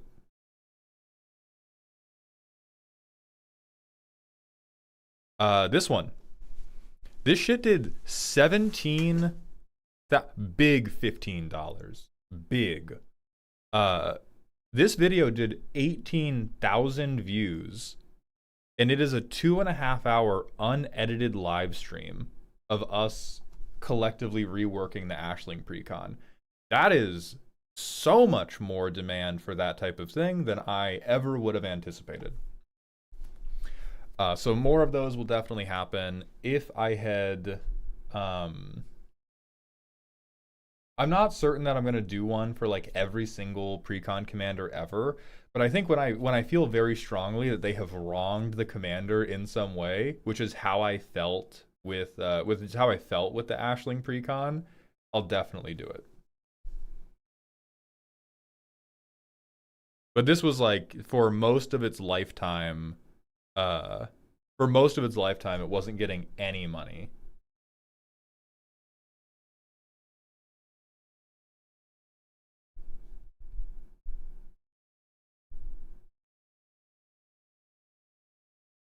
Yeah, Star, I mean, it's different. Like, I think everybody draws, you have to draw all your lines in the sand on a very personal basis, especially if you're trying to do this full time. So I have sympathy for the people who are going to keep posting on TikTok. I get to be like I get to get on my fucking soapbox and be like, I'm never posting on TikTok anymore because now it's owned by Oracle and they're evil because TikTok pays me dog shit. So by taking a stand against TikTok, it costs me about $400 a month. I can eat that. I can eat that to sleep better at night. Some people can't. But like, have I posted on Instagram? Yes. Is that owned by Meta, who is very similar? Not quite as similar because, as far as I know, Mark Zuckerberg is not donating to the IDF and the Heritage Foundation like Larry Ellison is. but it's not exactly like a black and white moral situation, right? So it's tough. And if the algorithm's fucked, like the algorithm being fucked, that kind of comes and goes. Shady, I will respond to you later. I am vamping too much. I'm getting too off topic. I've kept Merc waiting, and I'm keeping Sauron and Noi Noi waiting as well. That's honestly $400 more than I thought you'd be getting out of TikTok. At the time I went, last sentence, at the time I went full time, TikTok made me $1,500 a month. That was the level of income that made me believe I could do this as a career.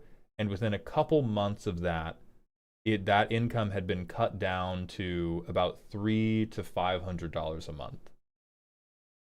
And so I do not consider it strongly in my finances because all they have done is fuck with me. All right, Murky has sent in a silly, spooky deck. I am a warmonger. I want my opponents to kill each other while I devilishly grin like a madman. I also...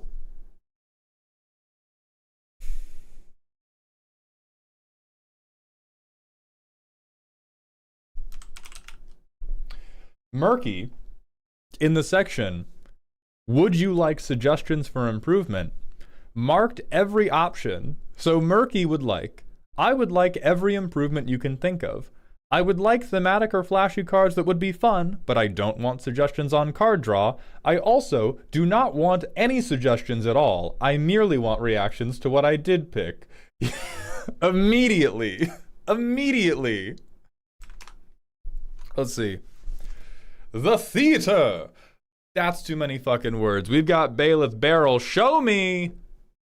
Not Raised by Giants. All right, so we have Boros Goad, which is, I think, the perfect commander deck for anybody that did want to play D&D instead, but got outvoted. So we're goading things that are lower power than Baloth. When goaded creatures die, you make a treasure, so we get a little bit of ramp, but he's 5 mana. And we have a 2 mana enchantment that says, when this creature enters the battlefield at the beginning of your upkeep, everybody may put 2 1/1s on a creature they control. For each opponent who does, you gain protection from them. I love the soft non-bow. I love that. That's perfect for a theater kid. That's very Greek tragedy of you, and I see it. I see it, and I respect the game. We should always be the mechanism of our own demise. So we're going to let our opponents pick a creature to not get goaded. We get protection from it. Hopefully everything else gets goaded, and after about 2 to 3 turns, yeah, we'll goad everything that hasn't been getting nobly heritaged. I can see that. We're goading in Boros, but we're not playing Nelly. Super massive gaming, banned for getting ahead of the bid. It's right there in runtime, you blind son of a bitch. Die. No. We can't yell about Act 3 in the middle of the prologue. Let's see what we actually have in here. I do have deep questions about not being on Raised by Giants. I do have deep questions about that. All right, runtime. This looks like card draw. Yes. Card selection. I like desperate. Collusion. Oh, even more draw. Fuck ass. All right, so we're doing mini Pramicon bullshit, or we can just give ourselves collusive card draw. This could work. I could see this. Escalation. All right, so we buff everybody else's stuff, but they can't get us. And then presumably we get to the 1v1 and we're just like, I'm so glad you enjoyed the show. Ah! Yeah, I want them to have creatures in hand to play. I agree with that. I think collusive card draw does work well here. Show must go on. So we have flash. I can flash in racism, and I am no longer affected by a given color. I can flash in flying and hexproof. I can flash in hexproof and indestructible until end of turn, but +2/+0 and flying. This is pretty expensive as well. Giver of Runes. I like this one. Giver and Mother. 2 pieces of the Royal Triumvirate. Okay, Guardian of Faith, Lawrence Escape. These are Okay. These are relatively responsible. The stage, we have, I see 40 lands down here. We have 36 here. The MacGuffin Coded Jewel. That's pretty good.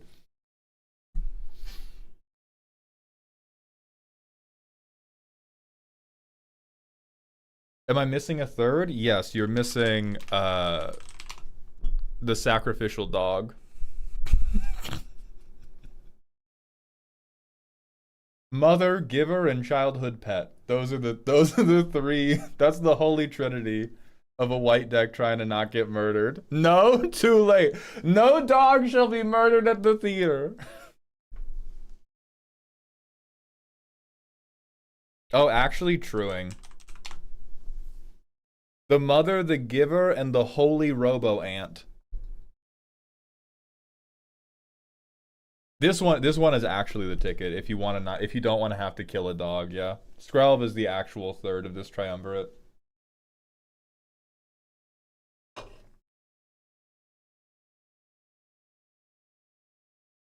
Holy robot ant.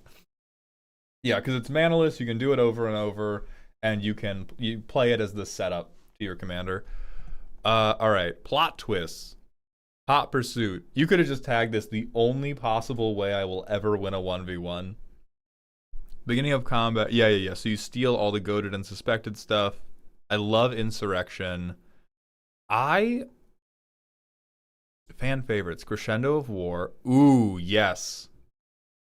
Oh, yes. So this is... Okay, so fan service tutors these.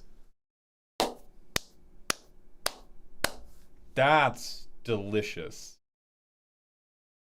Oh, I love a good crescendo. Oh, you're winning me over. Oh, your lack of willingness to murder dogs notwithstanding, you are winning me over. Each upkeep, we say. And notably, none of it. It is one of the only global banners that will not interfere with Baloth, because it only buffs them after they have swung, and so they are still goaded up until the moment they swing. It is so beautiful for a deck like this. It's so like no roast, just glaze. This is actually perfect for what Baloth wants to be doing. All right, you greedy bitch. Okay. Back to target. Back to target for the default Boros ads. Beautiful. The Hand of the Author. I love these tags.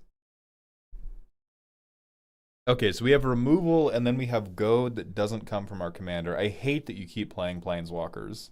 I'm not saying they're wrong. I just hate that you play them. This looks kind of sick. This looks really, really good for what it wants to do. Where's the Solitaire style monologue? I mean, I think what we need is...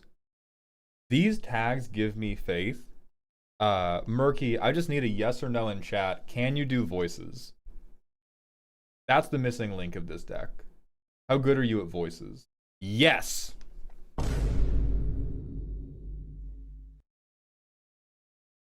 Let's go to the playtest. Alright, I get some lands. I have protection. I have land tax and a bounce land! God is with us! I can feel the presence of Jesus in this Moxfield playtester tonight. So I play a bounce land, or I would play my planes, whatever. I play the land that can come in untapped. Next turn, I don't trigger land tax. Bam, bam. Discard, oh my god, Forbidden Orchard is in here! Yeah!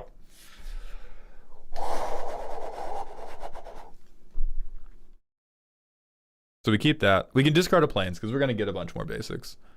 So now every turn it's just like land, land, land. Fucking hot. I go Knight of the White Orchid. I don't think I want to... No, I don't... Oh, no discard. Right, I had to play the spell. Thank you for catching that, Dafty Duck.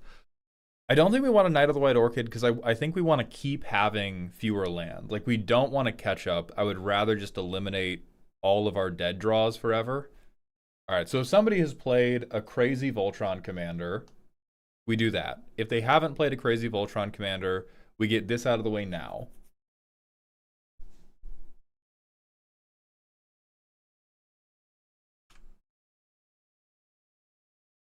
Proxied Plateau, we almost definitely get to land tax again. I think some of these have to get discarded though. Yeah. So these are the 3 we tutored, and then we drew a card and we were on 7. Okay. We play this. So these look like the Dark Times because we don't really have a way to get to Baloth that quickly. Maybe we would have Knight of the White Orchided last turn, and then we would have not gotten the land tax this turn, so that we could Baloth turn 4. I worry about playing Baloth into with no open mana though. This feels like the stickiest part of the deck. I still love it. But it does feel like we get ourselves into a bit of a situation where we can't wait too long to play Baloth, because otherwise everybody's threats just get out of control before we can goad them. But our ramp doesn't really help us. Our ramp doesn't really help us get him out quickly. And if we were going to play him, we want to play him with like the 2 white to save him. If the token player looks like the Lathril player is going to look at us and be like, hell fucking no. Hound, you were the reason I'm okay with being bi. It's a great day. Praise be. Praise be, even if I don't believe in a deity. So I worry a little bit about the play pattern right here, but I think all of the individual cards are still great. We may or may not be triggering land tax at this point. Now we reveal Forbidden Orchard and we give somebody an immediately goated thing. If we got to our upkeep, he's up to a 6-9 already. Playing the NBA. Hannah Squawk, thank you for the Twitch follow. Welcome to the doghouse, my friend. And now... Oh, and we haven't hit our collusive draw either. Alright, so we throw a goat on something, right? On one of the big creatures that isn't under Baloth's power.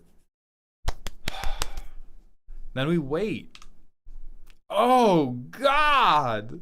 Another land! No! Moxfield does not want to see you win. And then we wait! I mean, like 8 power, even if we have noble heritage, like either people are taking this and they don't get to fuck with us, or they're just beating each other to death. So maybe we're getting to a situation where we could hot pursuit, but like this is rough. All right, this time still have a bounce land for Knight of the White Orchid. We have Recruiter of the Guard. I go land, pass. I go...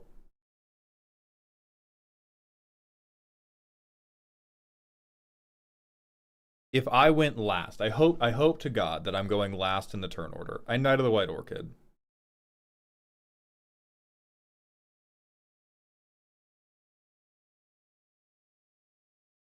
There's probably a dual land that I can look for. Turn 3...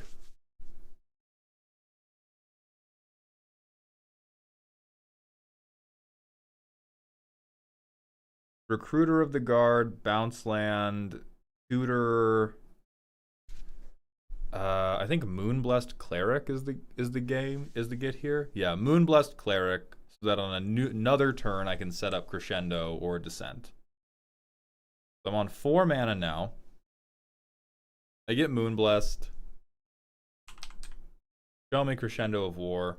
This goes to top of the library. Okay. So I go to my next turn. You aren't actually here. Crescendo of War is here.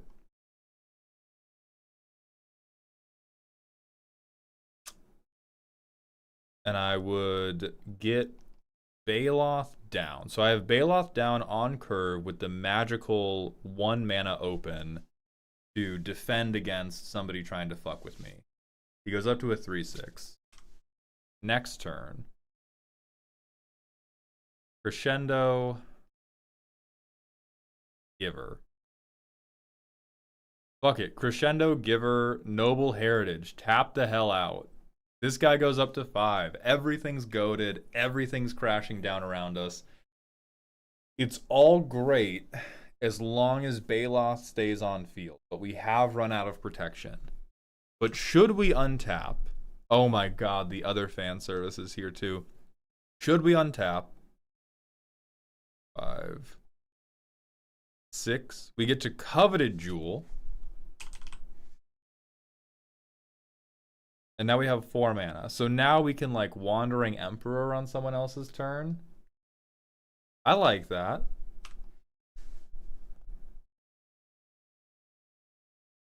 Okay, Shelter's not bad. We get to draw a card too. This is so close to greatness. This is so close. I really like this.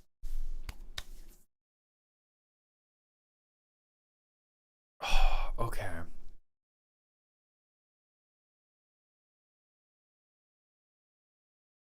God, I don't think we can fix you, but I can make you worse.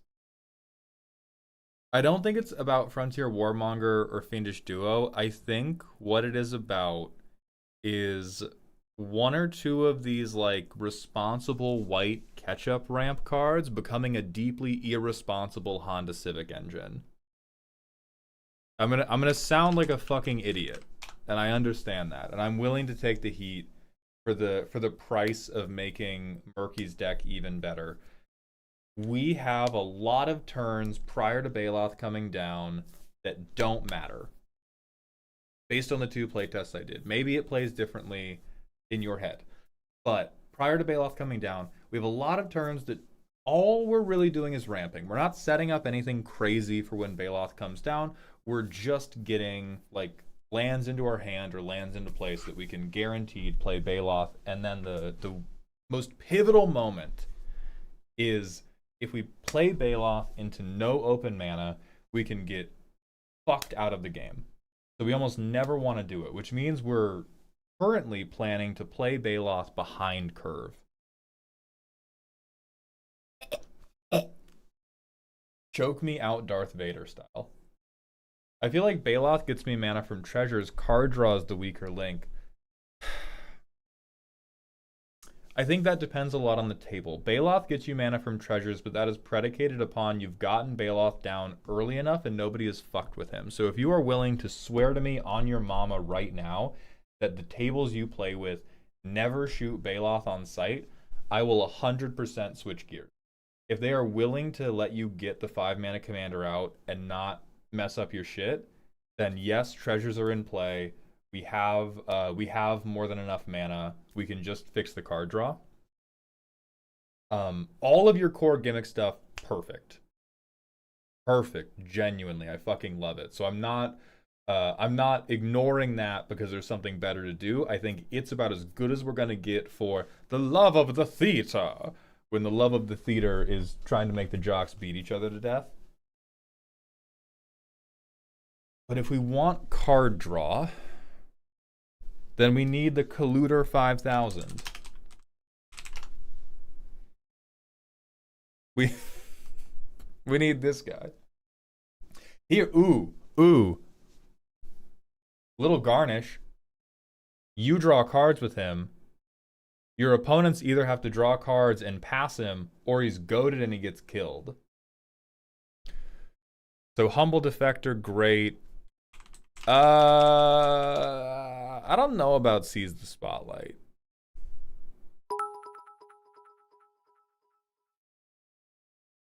Like, we're not doing, I don't think we do enough early enough. Like, people will just pick Fame and give you a 1/1 for a turn, and then they get him back. DMC, thank you for the 100-bit cheer. Truce is card draw.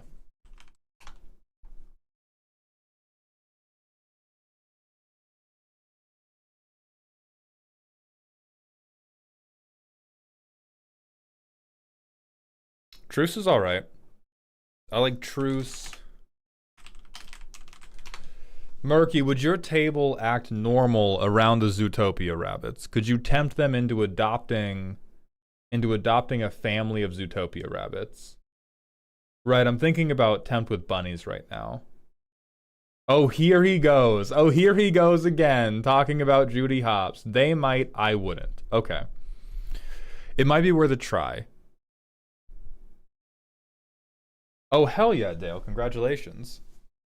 What else? Let's see what we got in the tags. Because I do also agree card draws rough. Oh yeah, there's a tag for bribery. Perfect.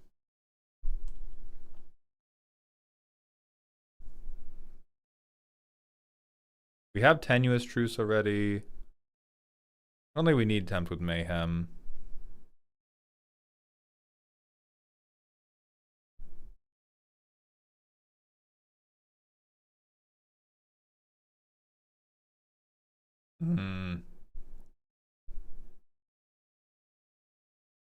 That's too much mana. Wendy's, we're trying to give people creatures, but I don't think we're going to be short on creatures. This card looks kind of funny, but I don't think we have too much of a graveyard recursion angle.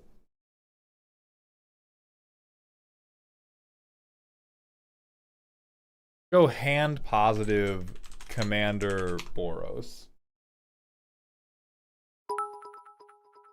DMC, thank you for the 100-bit cheer. Boss, should we consider switching our removal to things that donate weak creatures? We don't want them to have no creatures, just goatable creatures.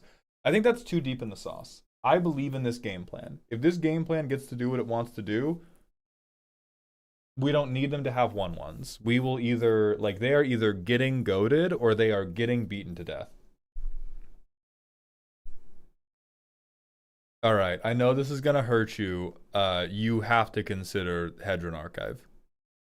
You have to consider God's shittiest Rubik's Cube. Because hear me out.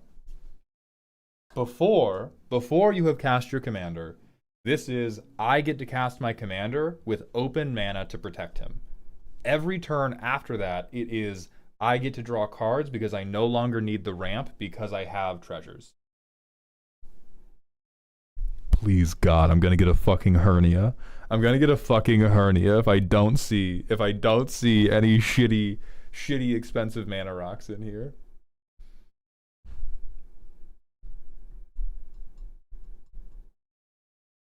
If we don't have Bonder's Enclave, we should chuck Bonder's Enclave in there. Because we're going to get to power 4 or greater pretty quickly. I don't see it. I do see War Room. So yeah, chuck Bonder's Enclave in there.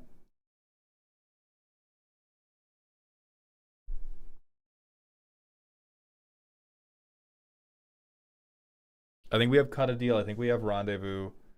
So 3/4 mana rocks to give 2+ mana. I'm not going to suggest all of them, Murky, because you vocalized that you're not having that much trouble with ramp. I think Hedron Archive specifically, because it is effectively modal. It is like, before my commander, it gets me to my commander, and after my commander, it gets me cards, which is what I need after my commander's in play. So Hedron Archive. You said instead, Little Mix Doom. I'm saying both. What does Stone Speaker Crystal do? I mean, same soup, different bowl.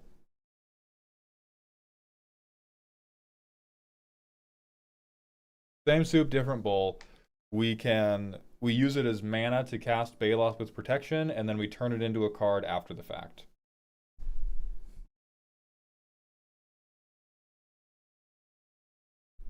We have Aurelia the Law Above. Your temple is under attack, but that's only 2.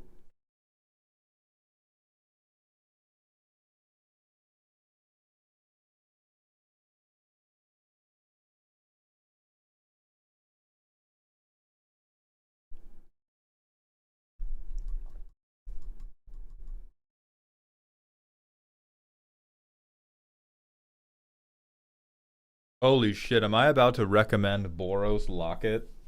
Holy fuck. Holy fuck, are we that desperate? We can't be. I refuse. I refuse to believe it.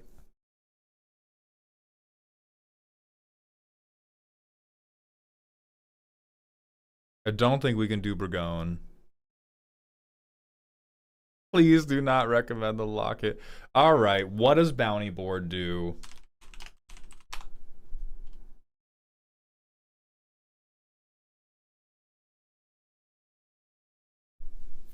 Oh, that's pretty decent huggery. That's pretty decent huggery, actually. I don't mind that. I don't mind that one bit. If we are okay with our opponents drawing cards, this is for sure going to draw us some cards, and I think our goad outpaces the gain 2 life. That's pretty hot. Wait. Bonder's Ornament.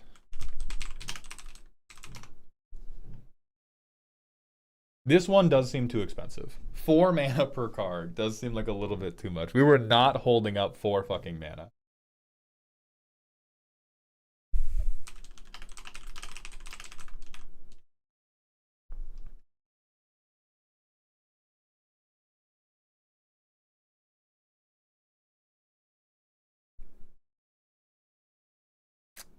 Fall of the First Civilization is fine. I don't think we need it.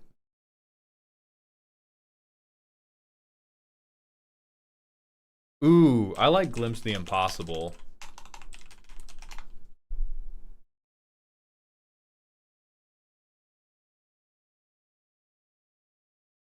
Yeah, ramp, and if we play this on 3, like if we play this on 3 and then we don't play any cards, we get 3 colorless mana, and then we can stick Baloth and hold up a white for a protection spell.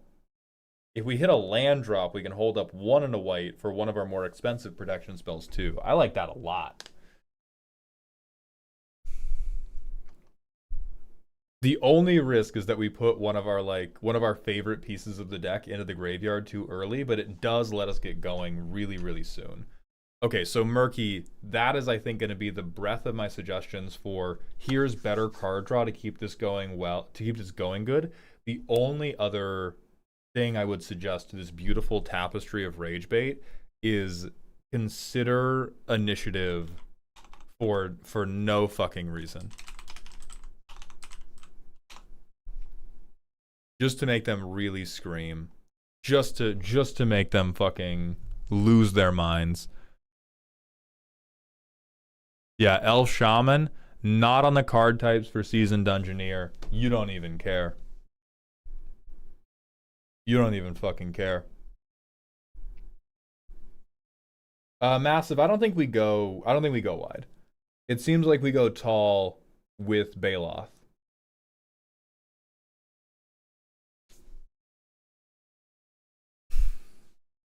I wonder if there's any.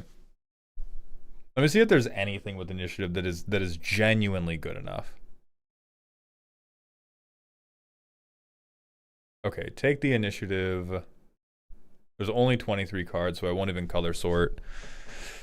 We get to untap stuff, which we don't need to do because we're goading. We can make this thing explore, which is like half card draw. Saravox Tome is really greedy. It gets us a free cast eventually. If your games, okay, Murky, if your games are going long enough that you think you could complete the Undercity after taking the initiative, this would be kind of a funny ad. I don't think it's good enough as a mana rock. The playtest we did, it seems like the violence is moving quickly enough that this would be a little bit too slow, but if it looks fun, it would not be totally unplayable in a casual deck. Designed to prevent long games at all costs, then I wouldn't do it.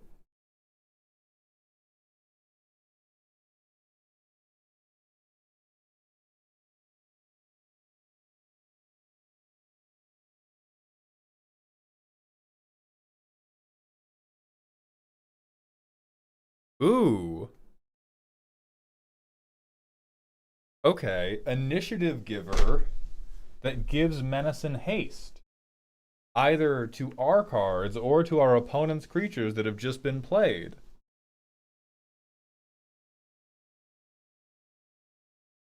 Combat trick my opponent's creatures. Yeah. You could watch people make a deal of like, okay, I'll swing this and then you chump with this, and then be like, it has Menace actually. Kill him. Kill him. Dance for me.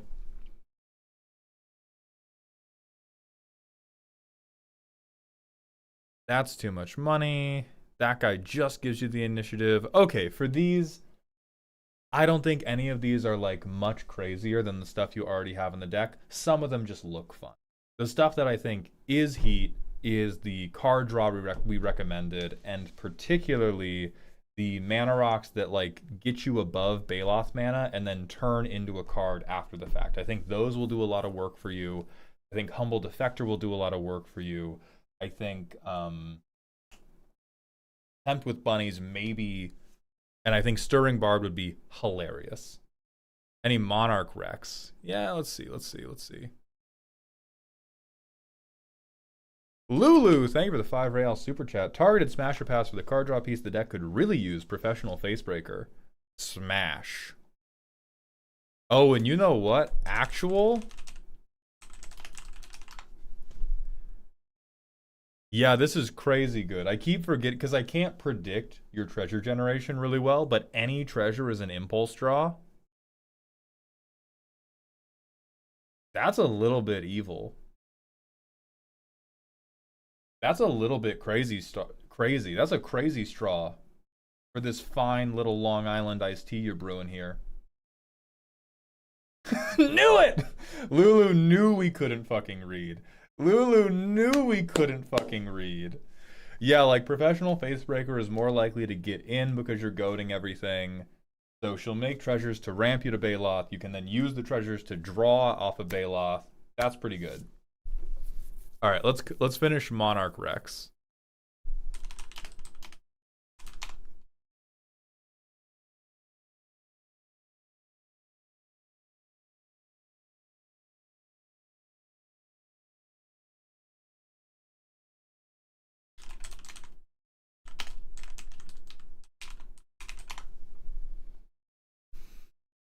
All right, 22 cards, talk about it. We can make 1/1s or 4/4s. We can deal 2 or 7. We can make a big burst of guys. This one's so funny. This is my mono red Sphinx Ambassador. I put this card into so many decks it does not deserve to be in. I cannot recommend it wholeheartedly, but please fucking play this. Please. Oh my god. And in Act 3, dragons attack the stage! And then you get to make a lot of raw XD noises and everybody wins. Jailer's removal, which is whatever. Can't attack me, that's kind of whatever. Damage doesn't make you lose life. Become the Monarch, become the Monarch, become the Monarch. Throne Wardens, whatever.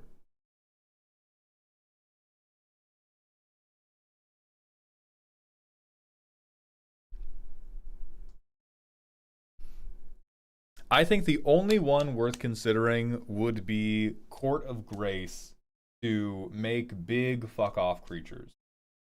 Like, big fuck off flyers. Fourth Jorlingask is actually also, this is probably the better one. Especially if you're going to have a lot of money. 2/2s with trample and haste into a board that you have already Crescendo of Ward. This is Boros Craterhoof. This is as close as you're getting to Boros Craterhoof. Especially if you're tutoring for Crescendo of War. So if you take that one and you want more Monarchy, after that I would say Court of Grace to get flyers that could beat people down. But Jorlingask is almost certainly the one to do.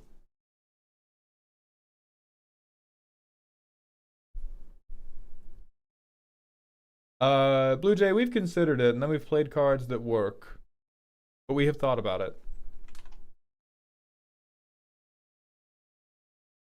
Alright, that is going to be the end of my recommendations. Genuinely, this deck is peak. This is fucking awesome.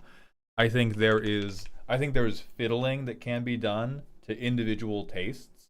All you really need is a little bit of better card draw. The gimmick you have chosen, you have executed beautifully, and I think it is a very, very good gimmick for Bracket 2 gameplay. You can do Avatar Roku if you want to be if you want to do more of that, like I want a combat trick for other people. I think this is like this is good. I think this is totally like another, it's just up to taste. All the cards in this work exactly the way you want it to. But this is hilarious. Old man shouting from the side, like this is. Hold on. Ow, I rolled over my own toes. This is your retired grandpa watching the play. Just hit him! You have a knife! Stab him in the neck! What are you doing? Just stop. Why? Stop it! Yeah. Kick him in the dick! So that's pretty funny. Like that's a pretty, yeah, Palpatine do it. Much more reserved than what I said, but yeah, pretty similar. So you can put these in. Everything you have works, though. Cannot express that enough. Beautiful deck. Thank you for sharing. I will probably rip this off with credit. So if you see me playing it on stream sometime this week, I will attribute it to you. Because I want to change stuff around. There's stuff in here that is like, I would kill every Planeswalker instantly for personal taste. And I would probably have Old Man Dick Twist in here. But this deck is awesome. Thank you very much for sharing. We're going to go to the manual ad break, and then we're going to Sauron. Are we routinely doing evening Commander games? We might. Little Mix Doom, thank you for the 100-bit cheer. Speaking of Smasher Pass, we need to talk about the dinosaur woman who you called conventionally attractive. And I stand by it. Hold on. No. Chat. I'm going to show you a picture. We're going to play a game. Yes or no? I'm going to show you a picture, and I need you to tell me if this is a conventionally attractive woman.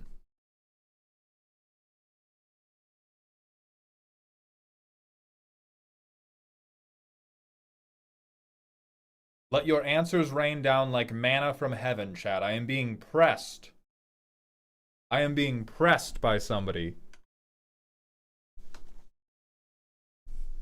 Yes, show the other form tube. Unconventionally, but attractive. What the hell, Eileen? This is what Elk raids into. Elk, thank you for the raid. I'm being questioned about a Yu-Gi-Oh card. All right. We're going to play yes or no again. We're going to play yes or no again. Is this a conventionally attractive woman?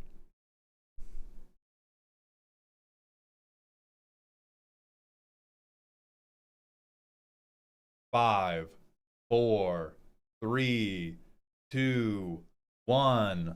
Let's see what we said. I got a yerp from TikTok. Yes, still yes. Sorry, Xavier, your chat didn't come through. Hellcat, your chat didn't come through. I'm scared, but yes. Eileen, chat didn't come through. Absolutely. Yeah, yes. Danny, chat didn't come through. Yes.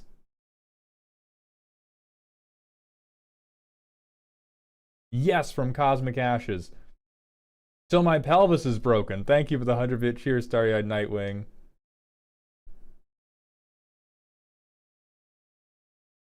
Tail hammock for the win. I'm out now. Lightning. You have cis-headed me. You have heteronormatized me.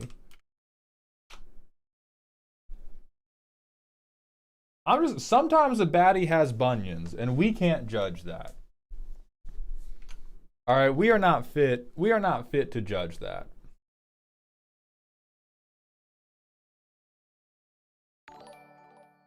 MD Hodge, thank you for the Twitch follow. Welcome to the doghouse, my friend. I would flirt with her if I were drunk. I don't know, man. The claws are a bit much. I can't relate. I'm in love with a cosplayer. I just can't.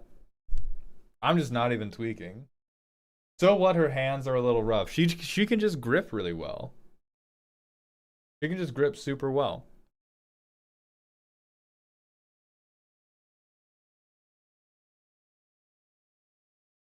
I'd bleed a little if that's what the situation demands. Just a normal amount. Also, goddamn, try reading that rules text. 1 GMX monster plus 1 dinosaur monster. For what? Each time your opponent normal or special summons a monster, gain 200 LP. During your opponent's turn, quick effect, you can target one card your opponent controls. Excavate the top cards of your deck until you excavate a GMX monster or a dinosaur monster. Lose 400 LP for each excavated card. Add that GMX or dinosaur monster to your hand or special summon it, and shuffle the rest into the deck. Also, after that, destroy the targeted card. Fuck you! If a magic card... If a magic card's ruling ever hit me with the fucking, also, by the way, kill that guy, I'm scooping. You can only use this effect once per turn. That's normal. It's just that also after that.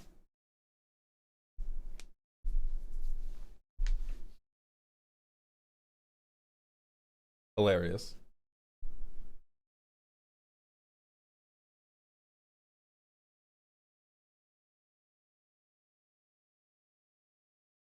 I can't deck build with you in my ears. Draconic, we're calming down, I promise. I promise we're calming down, buddy. Elk, thank you for the raid. I hope you had a good stream. Let's look at 2 custom cards, actually, because we're behind on that. And then we will grab the next deck. First, we have the Teklian Ladder, a banned enchantment. Whenever you cast a spell that has Convoke, put an enlightenment counter on this enchantment. Remove 3 enlightenment counters from this enchantment. Create a 5/5 green elemental spirit creature token. Activate only once each 2.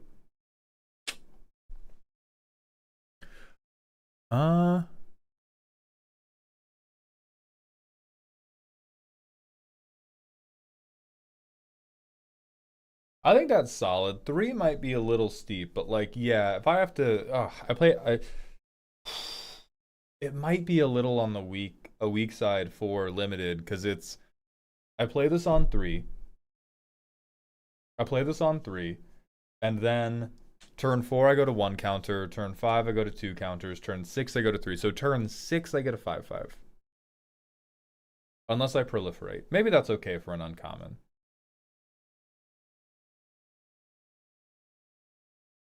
I think this might be, yeah, 3 in a perfect world.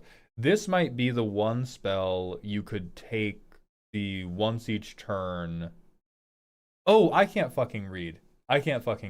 You get the counters more quickly than once each turn. You can only make the 5/5 once each turn. That's solid. That's okay. Because I could double cast like shitty convoke spells and get my counters more quickly than that. It's just I only get 1 5/5 every turn. I think it's pretty parasitic. I don't think I would ever take this in like pack 1.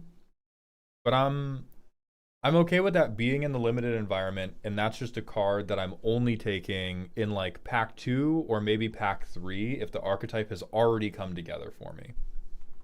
Which is an okay spot for an uncommon to be at. All right, next from Aegis. Also, Wendy's, I'm hitting you with the twitchy roll. Spike Backpack. A 7-mana 6/5 with trample. It can block 2 creatures each combat, and it can forest cycle. Like it. Good. Solid. What a common should be.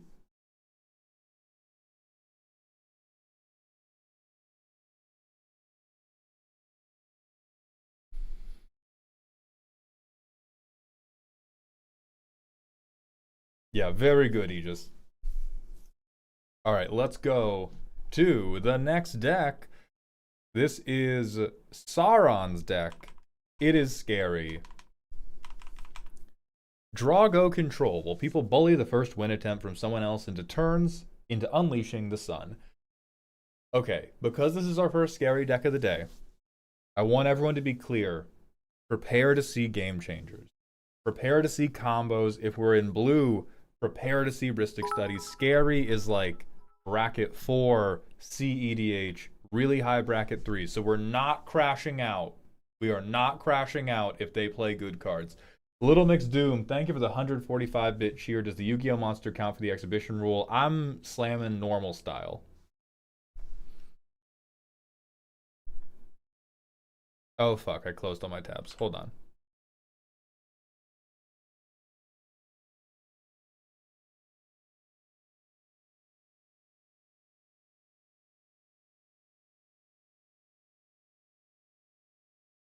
Okay, before we go in, I'm going to reiterate.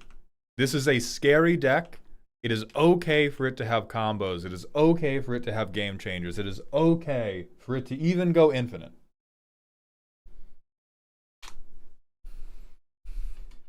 Barney commits tax fraud. It is bracket 4, does have combos, wins with turn reversal or fork bomb combos. Notably, my current variants are a little different from what I originally submitted to the database.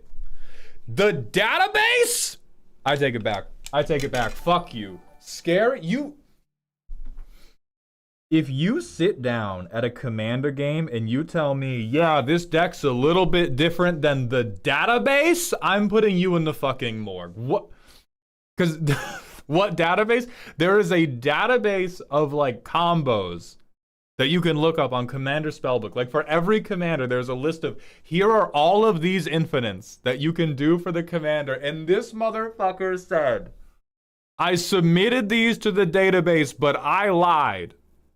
I lied to you. I had to register this deck with the government. But don't worry, I didn't tell those motherfuckers anything. Let's play. God damn it. Okay. Alright, you fuck ass. What do we have in here? Alright, Calamax the Stormstyre. When you cast your first instant, if Calamax is tapped, copy it. When you copy an instant, put a counter on him. Tee, I filed these silly little numbers off my assault rifle. Finite amount of fun in any game of Magic. Okay, here's the bracket 4 interaction package. Never mind.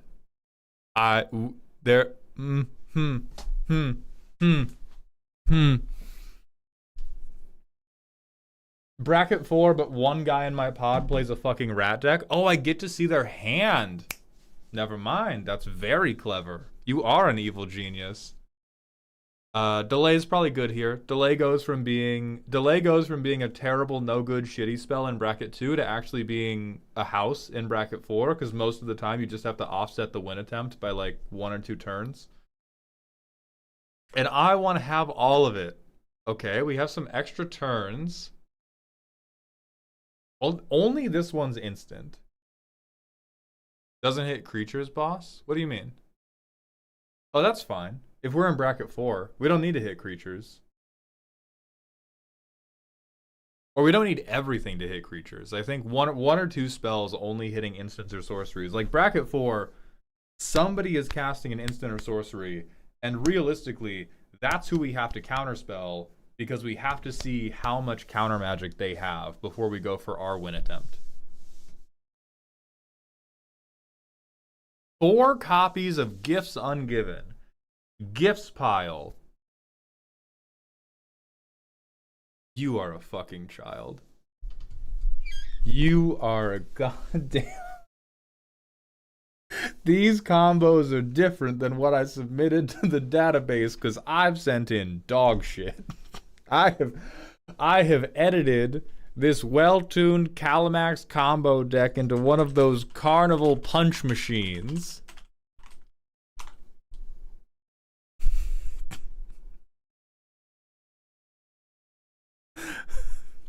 God damn it.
So notably, Chandra's Ignition kills all three opponents while Gravatic Punch kills Matthew, which is funny and is 100% the goddamn carnival punch machine.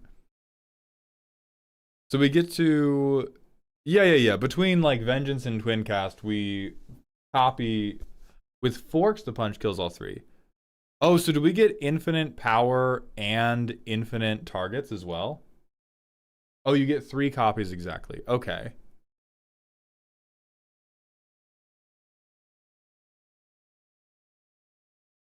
So he's tapped. We get 2 copies of Twincast. 1 copy hits the other copy until he's at like infinity big. And I can cast Punch from bin because gifts. So you get 2 to hand, rest into grave. So if I put...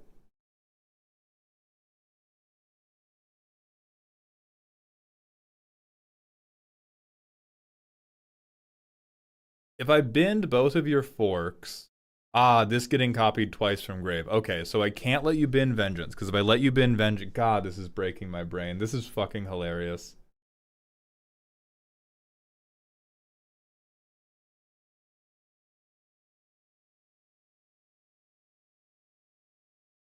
I don't think this works. You can only get infinite power. No, I'm pretty sure it does, because you can copy the fork over and over. And then eventually direct the final copies of the fork to Gravitic Punch. Graveyard Scholarships. If it's not your turn, you may exile a green card from your hand rather than pay the spell's mana cost. All right, we shoot somebody's Rhystic Study. That makes sense. That makes sense. Okay, bunch of instants we can copy with Calamax. 35 lands, which is actually kind of high for bracket 4. Legitimate business activity. Holy shit. This... Now this feels like you're tricking people. Now this... Because that seems very CEDH, but it's like turn 5 and above is CEDH. Turns 1 through 3 is like, oh yeah, Birds of Paradise. What else do we have in here? Tax fraud. Oh, there it is. There's the Rhystic Study.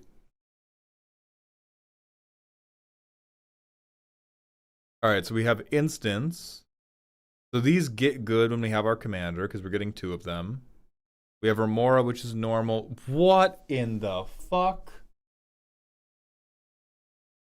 What in the fuck is that Narset copy?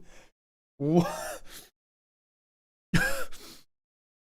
How? Where did you find this? Did we get this from like a flea market in the middle of Syria? I like blue old border.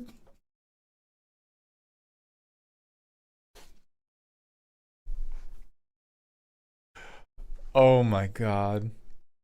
And then we also had, goddamn, blue old border combined with the fucking Aether Drift Gamer Box big score. That's heinous.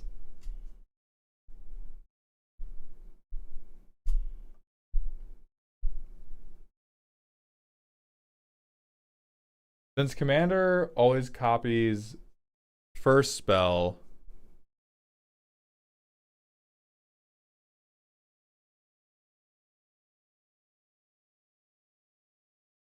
well, it doesn't copy sorceries though. The commander only copies instant.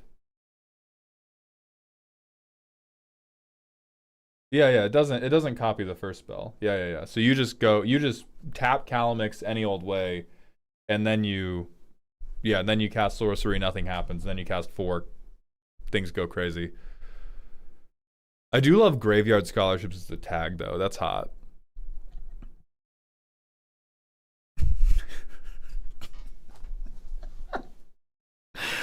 I'll never get over how much bracket 4 decks are always like CEDH except for the one specific bullshit deck that my pod loves, because Fire Magic screams to me like CEDH minus token Jonathan. Steven and his fuck ass Lathril deck have to go. The 3-mana board wipe, so true. A sweeper for 4 does kill most creatures. It's just funny to think about. Because it is like seeing, because bracket 4 is like CEDH but not. And so the only thing I can really reflect on is where you have chosen to depart from CEDH. And the places you have chosen to depart from CEDH as a person is just rudeness, which is lovely. I respect it. But it's in all the places that are like, hey, you know what? Fuck that guy. You know what, actually? Fuck my win attempt. Fuck you. Fuck you. I will win eventually. I will win over time. You're trying to win right. Fuck you, you piece of shit. No, Supermassive, it's not you don't admit it. It's like, it's CEDH, but instead of building for the real meta, you build to bully your friends specifically. Like this, Sauron may not dox their friend. Sauron may not admit their name, but this has somebody Sauron knows in real life's name etched into the fucking ink. In the laser printing of this card, there is the name like Timothy or Ryan or Sarah or Rebecca, whoever this fucking hosed the very first time they played it. I play it against a white Krenko. Oh, a Myrel. There it fucking is. Okay, these all seem fine. You have to ramp. We're making the decision to not ramp with more game changers for a reason that I don't understand. Maybe we're cosplaying. You said you wanted to be low key while they bully the first win attempt. So that kind of makes sense. Is you kind of act like something more honest is happening until you get to Calamax and then you blow everybody out.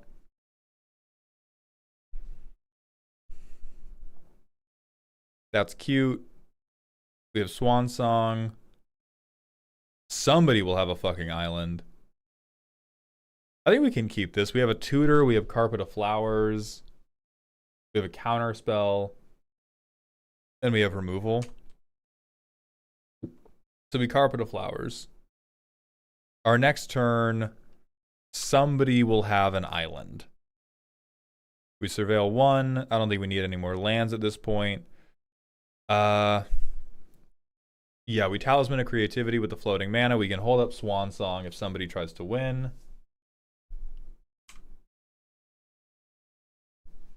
We float 2 mana.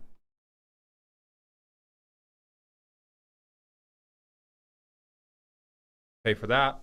We have a protection spell. Otherwise, on someone else's turn... Oh, no, this is sorcery, so we would have to make the decision earlier. We probably stick Calamax and wait if we are trying to bully the first win attempt and not be the first win attempt.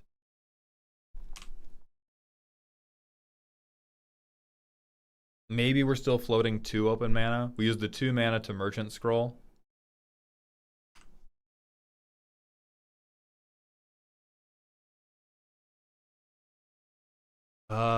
I don't think I have the mana to Gifts and go for the combo this turn.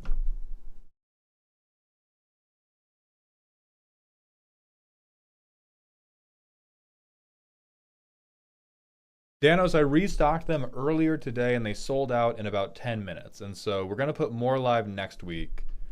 Yeah, so we wait. If somebody does something, we get them. If somebody doesn't do something, we gifts on their turn, and then we try to win on our turn.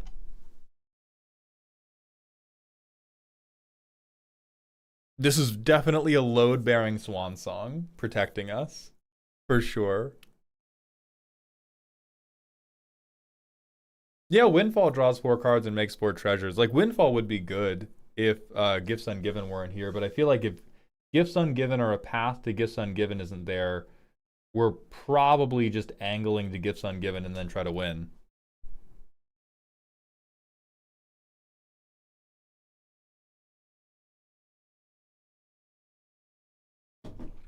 I do, because we are copying... The extra turns seem like BM. Because we can't copy these. They're just...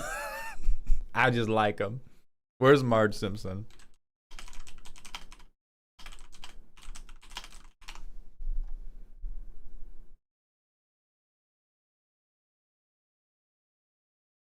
This is 100% you holding an extra turn spell in your hand. I definitely don't think it does as much. The extra turns can get copied with the fork loop. Ah, okay, so they are a potential. Okay, right, but it's like that's potato behavior, dog. Be fucking for real. We can copy it with the fork loop, but if you've assembled the fork loop,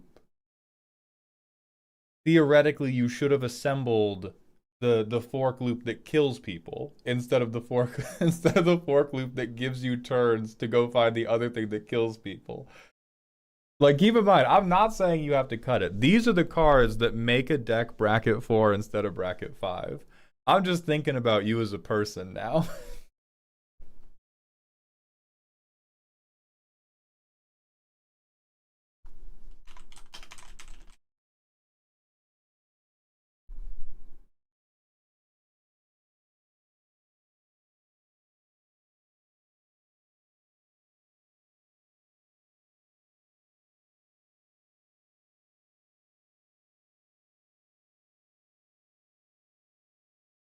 Hold on, where's Calamax?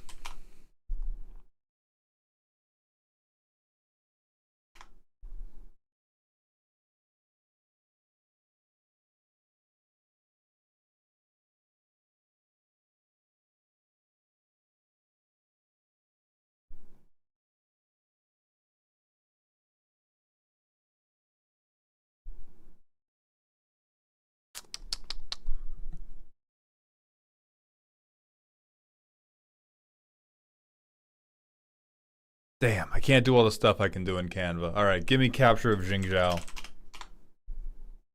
League soon, baby. We have one more deck to do after this. I have to... I have to dox Sauron and their love of extra turn spells right now.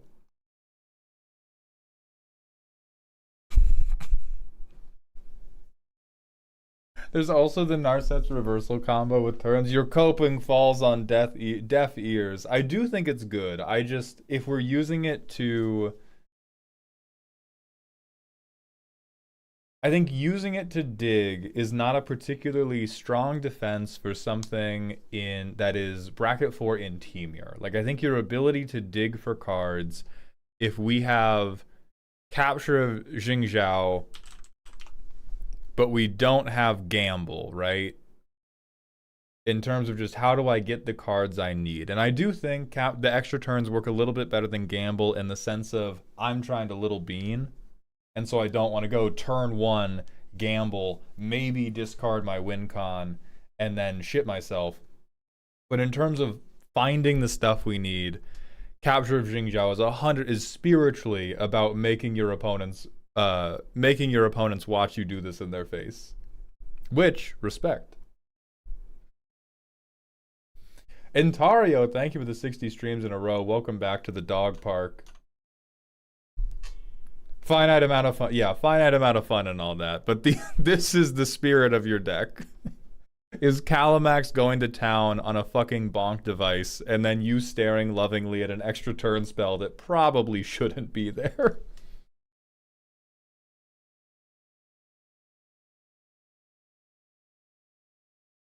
Okay. Is there anything to be done to improve this? Because we could quibble all day, but I think a lot of this deck is carried by the nature of I am always trying to go off second. And I think that's a very smart thing to do in bracket 4. I think the thing that is holding it back the most is the nature of the bracket, because you have to plan not only for the other combo players, you also have to plan for the go wide players, because bracket 4 still has people trying to win via combat. And so you have to play fucking Reality Shift and Resculpt and Chaos Warp, which is just a little bit inefficient, right? And if we went all the way into CEDH, we probably wouldn't have to run these, but then we would lose to the turn 0 win attempts. Also, everyone say hi to my girlfriend, who's pretty and wonderful.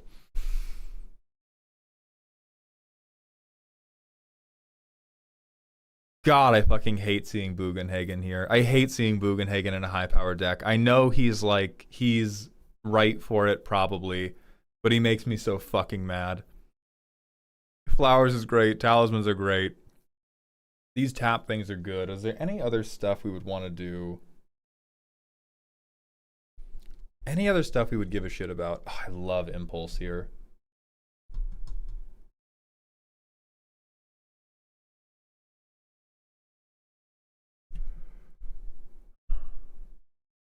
Can't do Drawn from Dreams. You already have Consult the Star Charts. I can't lie to you and tell you to run Stock Up, because then I would have to rely on your cope argument about fork loops again. Yeah. Let's look at Finite Amount of Fun. Stubborn Denials. That's more copium. That's tremendously funny. Rose Malding over Bugenhagen. I hate him. I hate him.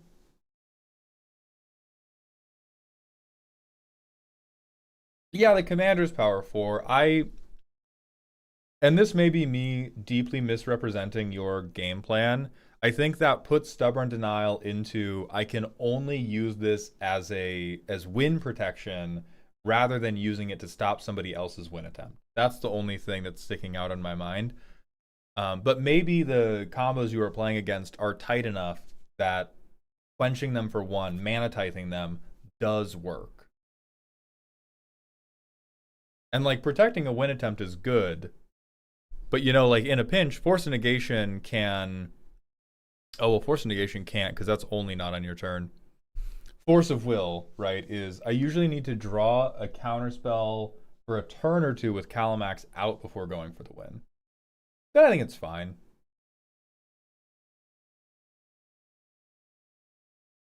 That is true about no Flusterstorm. That may just be that they don't have stack battles as much. Is that accurate, Sauron? Because I think if you had some drawn out stack battles, Flusterstorm seems like one of the best cards you could possibly have. Because you either win an early stack battle or you make Calamax big and huge.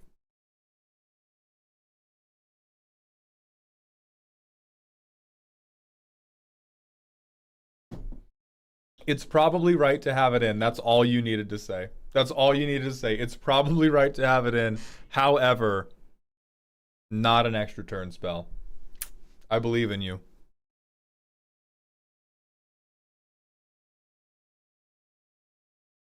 It is probably better than Delay, actually.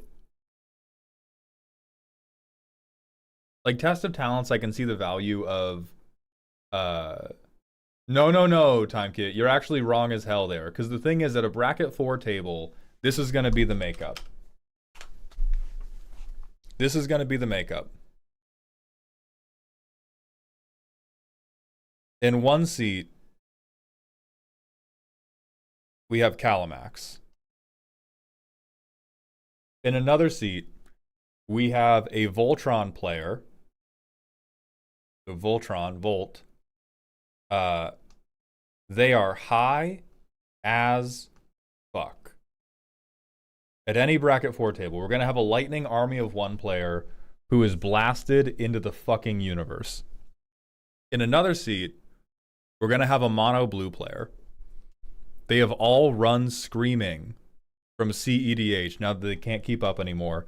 So we're going to have one player who is mono blue and is holding all the counter spells. And then we're going to have one more person who's on tokens. This is every bracket 4 pod that has ever existed. And so Test of Talents is exclusively for us to counterspell this guy's win attempt while also learning how many counterspells they have in hand. We don't care about doing it to these guys. We don't care about doing it to these guys. We could get Probe to see their hand, but it's probably going to be relevant to counter an instant or sorcery spell early on.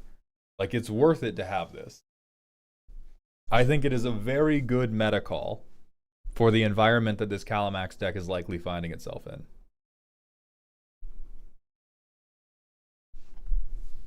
You could put in Glenn Alendra's answer if you're a crazy person. So true. So Sauron, I will defend this for you. I defend this. But you could probably put Flusterstorm in over Delay and enjoy what you're doing a bit more.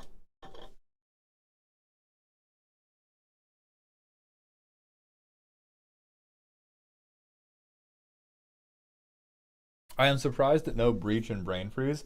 I think that's one of the main differences between this and like a true CEDH deck. Like instead of going for a Breach Brain Freeze line, they are board wiping the Myro player. Instead of going for Breach Brain Freeze, they are forking Time Warp and taking 3 turns in your face with an infinite power cal. Like instead of Brain Freeze Breach, they're like, all right, Calamax is infinitely big. I'm killing you with commander damage. That's heart. You may not like it. That's Mighty Duck shit right there. I know we want to write off every combo as nerd shit, but that is Mighty Duck's energy. I'm gonna do 1,000,000 push-ups and take 3 turns in which I kill your Tymna, then I kill you, then I kill Greg, and then it's a 1v1 between Godzilla and Tim, the Voltron player who has not yet resolved their commander. That's beautiful. I think I've talked myself into liking the deck, so I'm putting you up higher than I would have.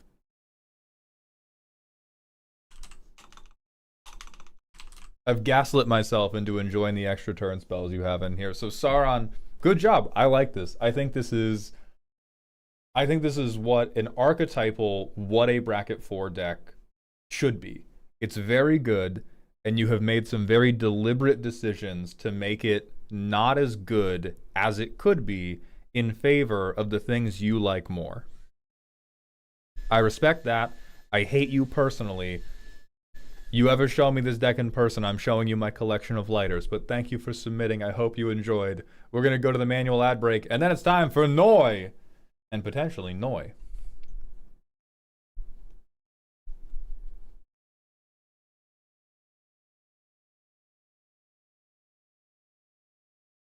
Ginger Boy, I may have missed you. I know I hit one person. And yeah, we have custom cards to look at too. I wish to have the pretty color. I got you. You're pretty colored. Thank you for redeeming. Sage Cur's custom card. I know what I said, but I want to rework DNA's flaw. This is mostly expensive removal and theft. 4 mana seems fine, as 5 mana is kind of whoa, and the gimmick gets weird if I do 4 cost 5 ability, especially with the sack. Alright. 4 mana Sultai enchantment. For 4 mana, sack this enchantment, make a copy of this card, except its saga abilities are in reverse order. Okay, I think sacking the enchantment does a lot here. You create a token copy of target creature an opponent controls. For each creature with the same name as another creature, choose one of them and destroy the rest. I like that. Little vasectomy going on. Ending the bloodline. Everybody draws. Everybody creates a token copy of a creature they control, then you create a token copy of copied creature.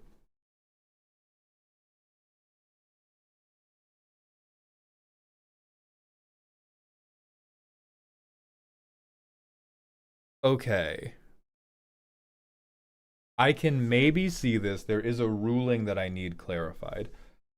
On the 3rd turn, like when this would sacrifice, can I react to the 3rd lore counter going on by paying 4 to make a new copy of this and then loop it back that way? Yes. I like this now. I am not totally sold because it is still pretty weird as a card. I enjoy this. This tickles my brain in a weird way. I would like to see it play out in at least one game of Magic. Maybe it sucks. I think it's very odd. Ginger Boy, I should have gotten you. Does your name on Discord start with E? Because I saw you I found your comment, or I found a comment in Dear Maldhound.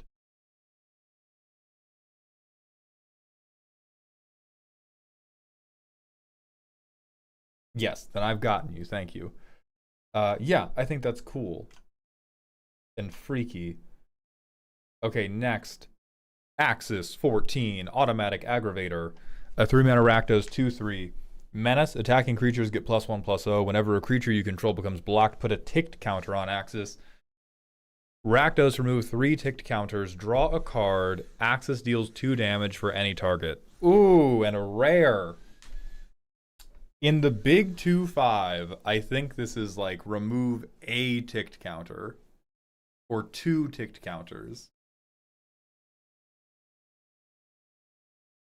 I like the energy here. I doubt that it is quite good enough.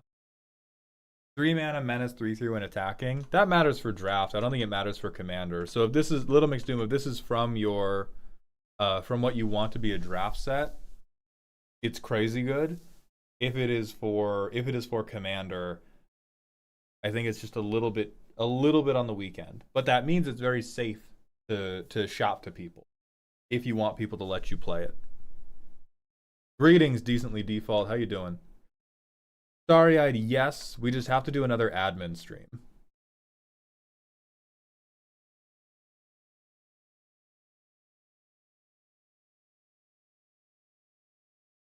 But we are gonna do prestige levels for getting multiple instances of the role.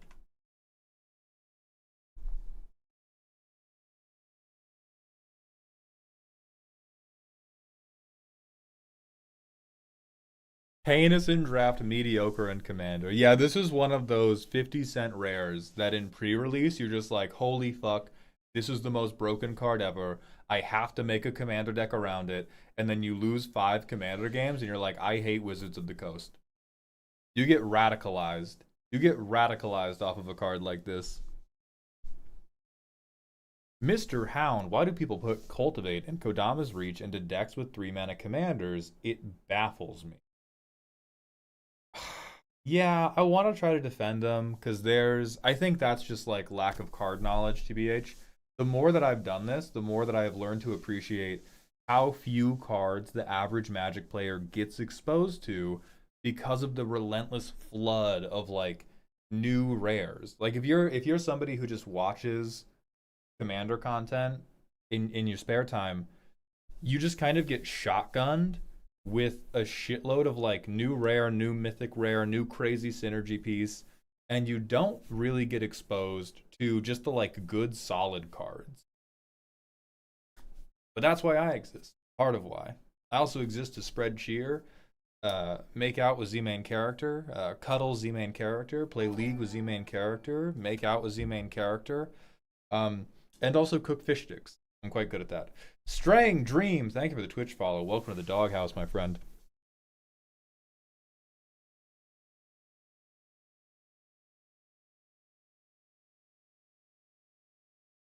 Fish sticks are pog.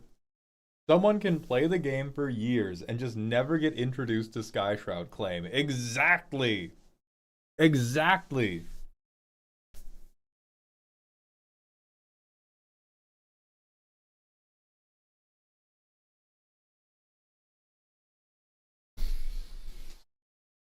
Okay. I believe Noise said we're good to go even if they weren't here, but I also swear I just saw them. Yes, they said hooray. Perfect. Can we veto the playing good League part? I saw you on stream once. Y'all haven't seen my Vex. Y'all have not seen my Vex. Lulu, thank you for the 5 real super chat. Targeted Smasher Pass for Dragon Core Hexer.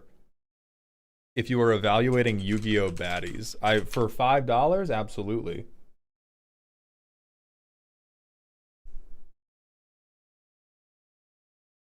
They said look at the flavor text. Many years of dragon slaying have bathed this huntress in countless amounts of blood. Each drop gave her more power, but at a terrible price, as her cursed body now spreads the dragon taint. I'm about to spread a dragon taint. Ayo! Yeah, I'm hitting. I don't care what the dragon taint is.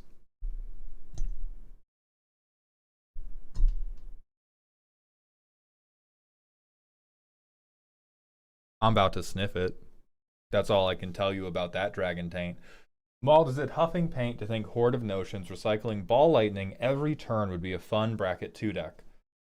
I think that is too specific to be a fun bracket 2 deck. I think it is also, it kind of seems like the dragon taint turns you into a dragon, which is actively cool as fuck. Dragon this taint all over her, respectfully, of course. Yeah, Jomi. I think it's a cute idea. I'm not sure you could build a deck around it. Draconic gets the 3K.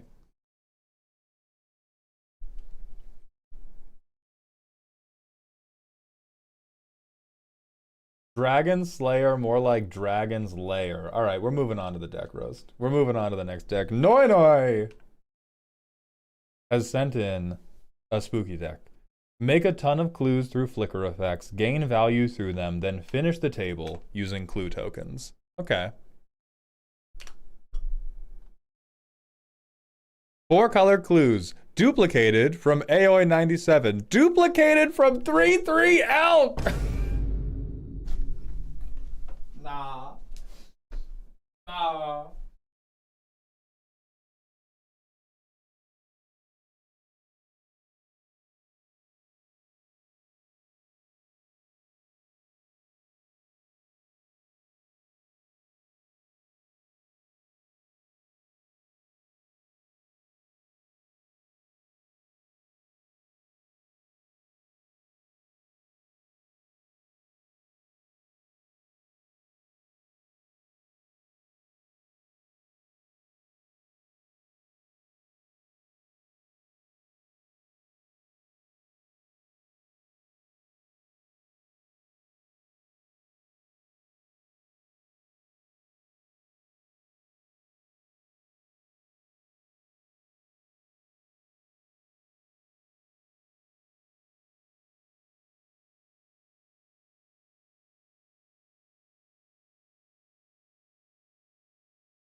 We're gonna have to come up with Elk and I are gonna have to come up with a term for like the Eskimo brothers nature of having both reviewed the same decks.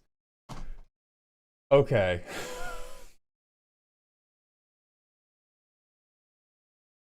Commanders. We have Bjorna and Wernog. I have seen these two commanders before. The deck was actually surprisingly good. You are a bitch and a philanderer, and I don't trust you as a person. So we can sack the clues to goad. Enters or leaves. Everybody may investigate. We investigate a minimum of once. So we investigate 1 to 4 times. Primer explains more.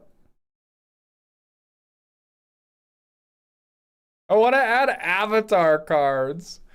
This deck was previously reviewed by 3-3 Elk, so you have the options of guessing their edits as a minigame. Ooh, okay, I'm about to fucking heat seek. This one. I got one. Oh, they have. Thank you for... So we need a better term than that, because we have to drop that one. Thank you for reminding me, Z. It's considered a slur? What the fuck? Is there a term that is not a slur? Because I would love to... I'm not going to use the term anymore. We need a term that will work.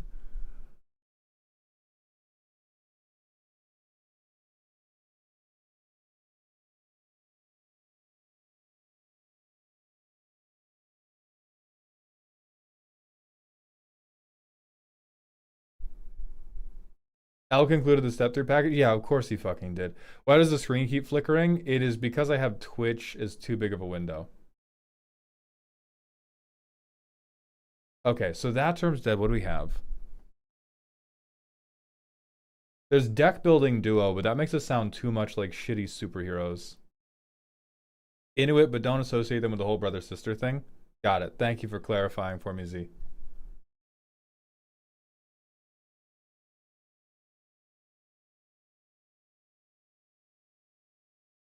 Tunnel Cousins. That sounds redneck. I think it's still okay to make fun of Alabama. Double Dipper. I mean, double dipping is definitely what it actually is.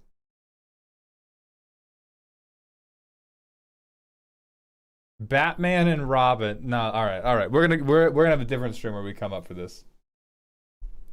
Okay, so we've got one of Elk's ads. We have step through identified. Archaeomancer is part of that package. I wish Elk was the one that told you to add this, but I know that you and your infinite greed already had a copy of this ready to go. Would you have figured out... Okay. This is a fun minigame. Yeah, we're exploring Elk's secret tunnel of deck suggestions right now. It was me. Okay. Because now it's a question. Let's see.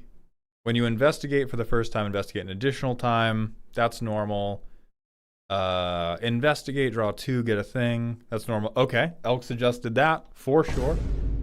It was me, Barry. I suggested the dog shit packages. Disorder in the court. That's fine.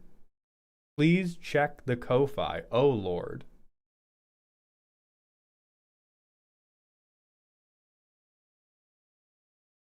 We will do the Smasher Pass after this roast. Yes, thank you. Saw in half was you too? Oh my god, I'm losing the minigame. That has to be Elk. This has to be Elk. Okay, so if Saw in half was you. Displacer was you too. Also me. What the fuck? Okay. Okay, so that means you were already on Flickr. So Elk probably did not give you any crazy suggestions for plot twist. Elk didn't look at this deck at all. Yeah, it just means they were already Elk pilled because Philia saw in half, and there was one more. Well, Philia and Saw in half are super Elk pilled cards. So that just means that Elk had gotten to your subconscious already.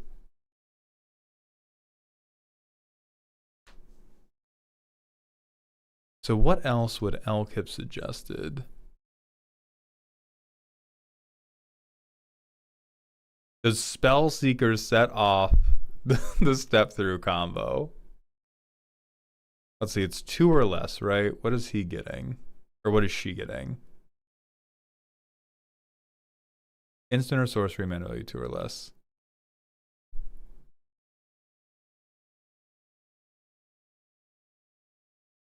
So I can get Dawn Charm. This card fucking sucks. Elk must have suggested this one. I guess you could get Disorder in the Court. Could get Dispatch, Ephemerate, Evacuation. Could get Momentary Blink. Okay, so there's some okay. Correct!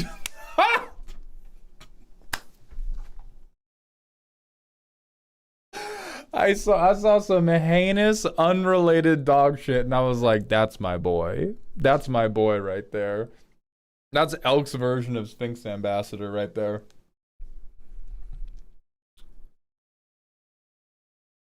Okay, the rest of this seems very solid. I think at that point, I'm no longer certain.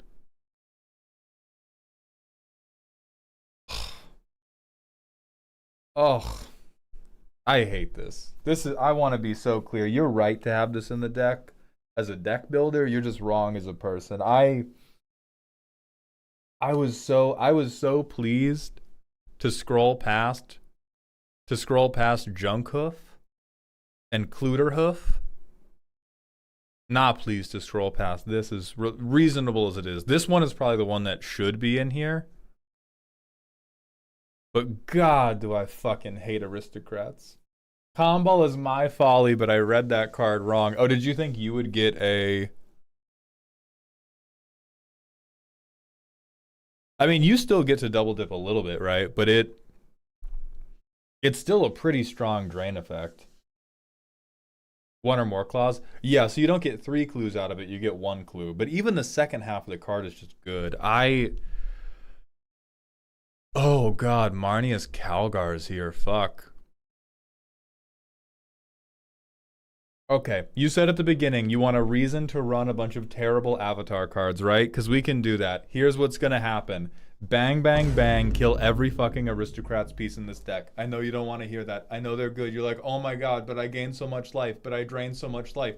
You also drain all the air out of the fucking room. Please, I'm begging you, please. Please, I'm begging, as a person. Noi, as a person. The pings have to stop. What do we have? What can I lie to you about that's better? Dowerport Mage is going to make you shit cards. Sure, LOL, Warnog already does the draining. We got there. Relic of Legend seems pretty unnecessary. You fucking... Okay, you know what? If you're gonna drain, do it with the shitty avatar rare. Do it with the bulk rare. Alec Man, we can. Thank you very much for the $5 super chat. Waterbender's Restoration is pretty cute. Instant Speed's also very cute. Surveillance is good. Drum's fine. I don't think we want Drum. Okay, so which of these do we actually want?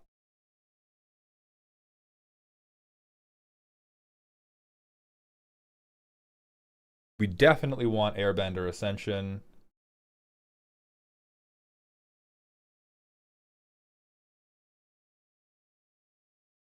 We kind of want Avatar's Wrath. Actually, this is really good to set up for a Cluterhoof win. We kind of want Candlekeep Sage, but we're only playing it after our commanders. I think I like Dowerport Mage a lot.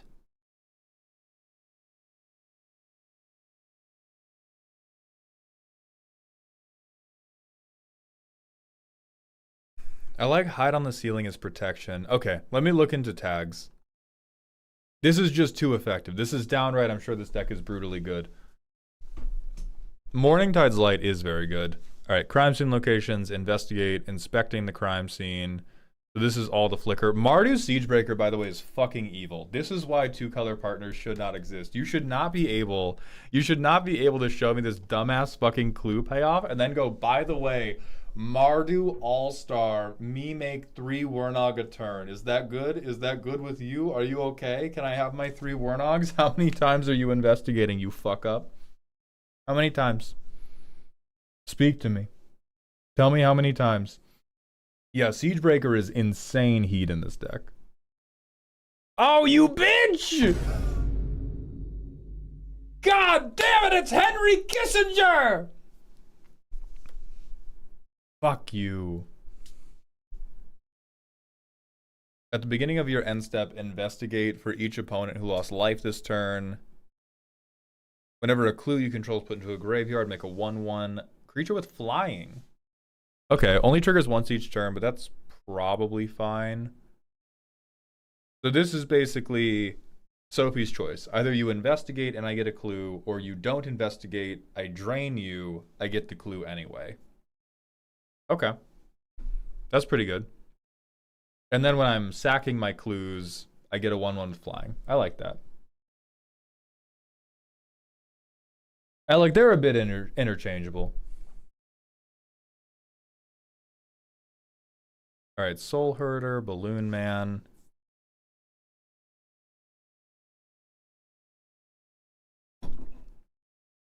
Okay.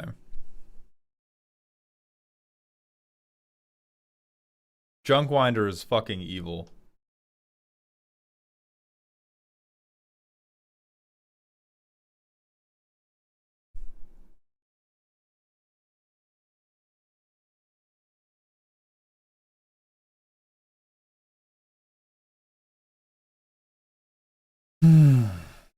Let me think.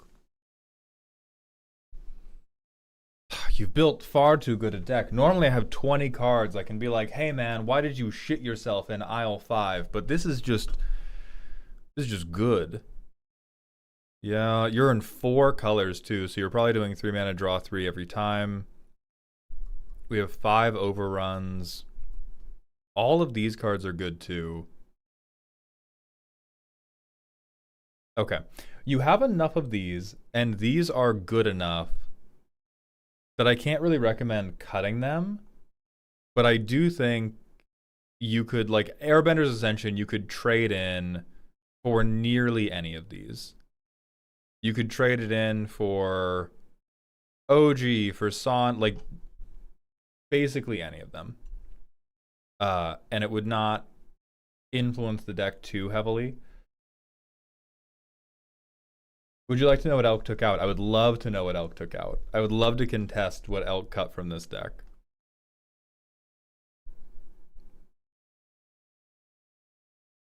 I think you definitely don't want this. I think you definitely do want Dourport Mage. I think maybe the thing I doubt the most about this deck is the times I have played with or made clue decks. Clues seem very, very good in the Mind Palace because you're like, oh my god, I get an artifact and I can dump all of my excess mana into card draw. And then you never, ever, ever want to spend the mana on the clues. All right, so we get a land. You definitely have a Triome, right? Holy shit, we don't have a Triome. That's fine.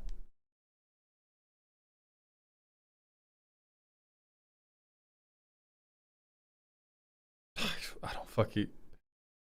Plains, Island, Swamp. This is only mountain or plains. That's good enough. We do. All right. We do. We do. We have Rafine's Tower. We do. Oh, this still doesn't work because I need white and black. God damn it. So I can only...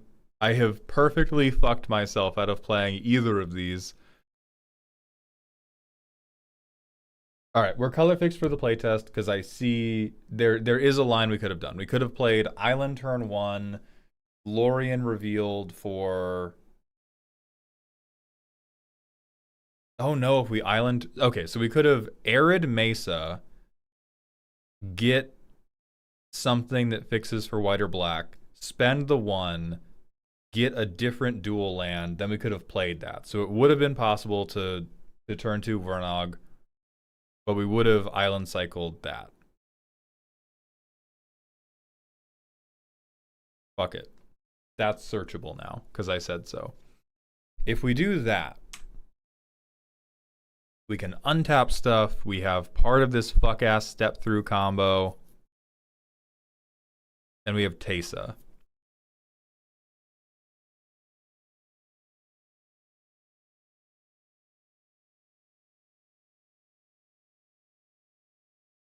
On our next turn. I don't know. Maybe I get 2 clues. Maybe one person investigated the first time.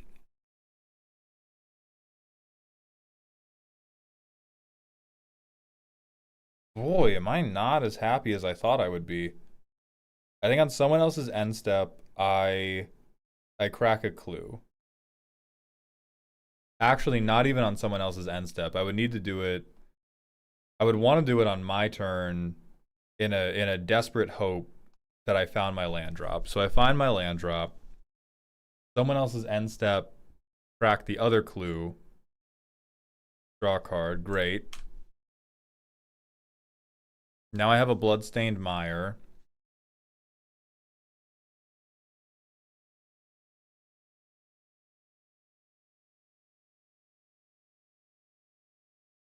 Pay 5 times. Pay X equals 3.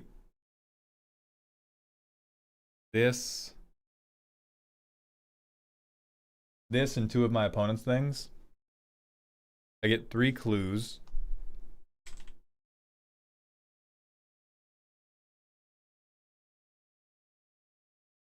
On both leave and ETB, I'm going to investigate 4 times, right? Unless the table colludes against me. It's possible they collude. So it's possible they go, well, we're not going to investigate at all because you're going to get an enter and leaves trigger. And so if we lose life, you only get max clues out of one of the triggers, but if we take the investigate trigger, you get max clues both times. You get 1 time, 1, 2, 3, 4 another time. Missing my land drops. This guy costs 1 blue mana though. Hell fucking yeah. Godless Shrine.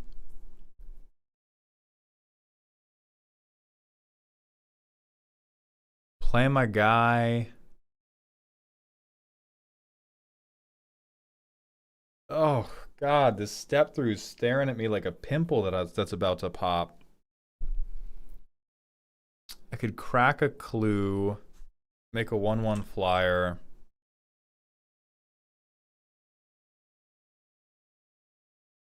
Draw fucking Dawn Charm. Ah! All right, I draw Dawn Charm. I hate myself a little bit. This to me seems like where I want to be teeing up to win the game. Like I have enough clues that if I got Cluterhoof, everyone else is pretty fucked. I could drum Bellower to do some goad stuff. What does this flip into? End step if I have 5. Oh, fuck. Urza on a land. Well, it's Tolarian Academy, but fair. Okay. Yeah, I'll tap 4 for that. Whatever. 4 store in the vault. I have 1,000,000 blue mana.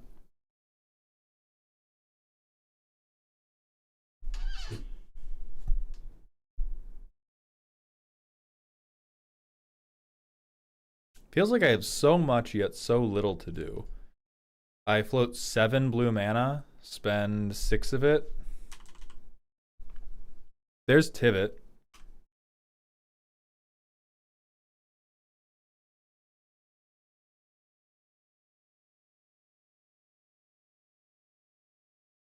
I do have my little goad 1 thing every turn.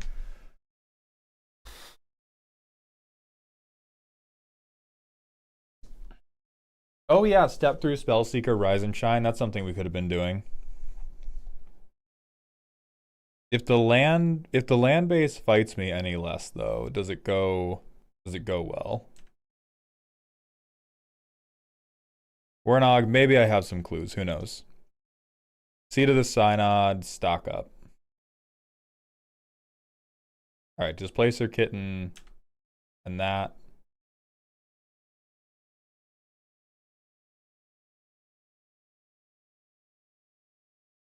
These are all tap lands. I get Displacer Kitten out.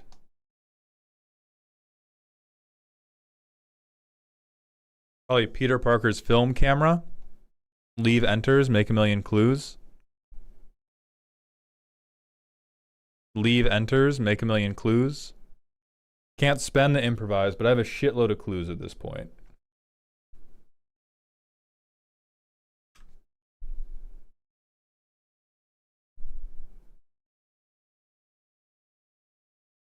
Alright, so with shitload of clues, Tezzeret, Master of the Bridge, is gonna deal a fair fucking bit of damage.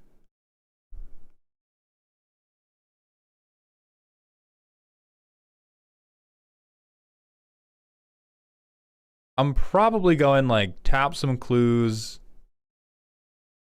Well, actually, no. Get Spellseeker. We don't have Rise and Shine. I think Rise and Shine should be in this deck if we're gonna have Spellseeker. If we're gonna have Spellseeker and a tutor package that can get us Spellseeker, we should maybe consider the card that could just fucking kill a guy.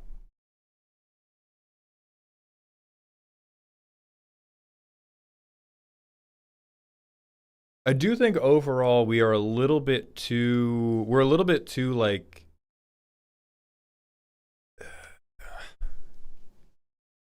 it feels a little too Factorio-y to me. Elk actually said no to that. Well, Elk's very bad at Magic. What was their premise for we don't want Rise and Shine? Do we have other lines that I'm missing for how we tutor these guys? Because right now it kind of seems like you do a pretty good job of building a Factorio run in which you print clues, and we do a relatively bad job of converting them on an efficacious time frame. Because the board is so zoomed in, I keep looking at it and thinking, oh, the deck's doing well. Then I remember half the cards on screen are lands.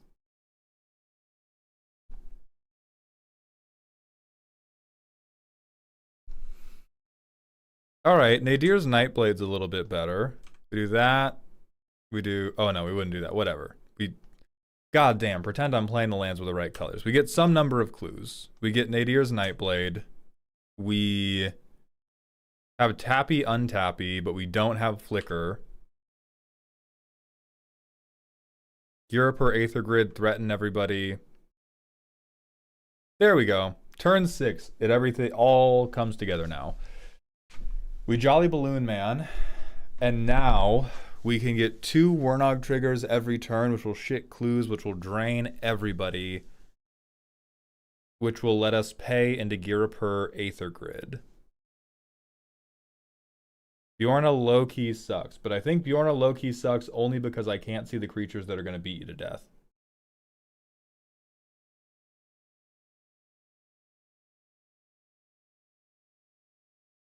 Hmm.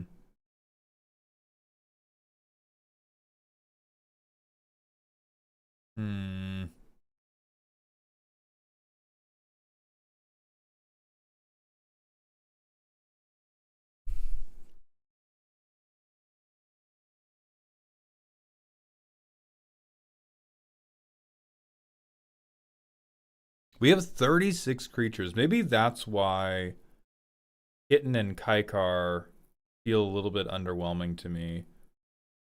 OG also feels a little bit underwhelming. Our curve theoretically can support it.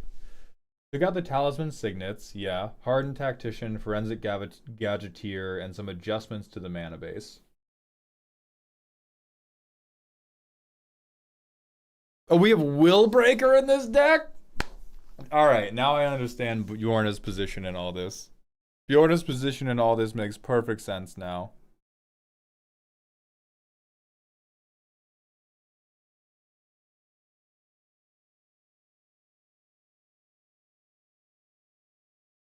Alright,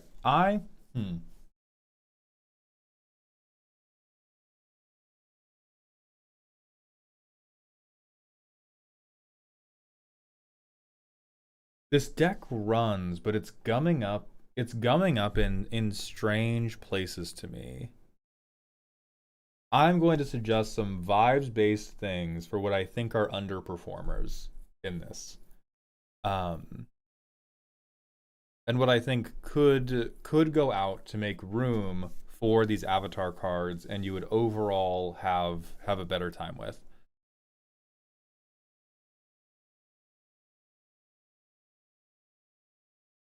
Dawn Charm, fuck Elk. Disorder in the Court.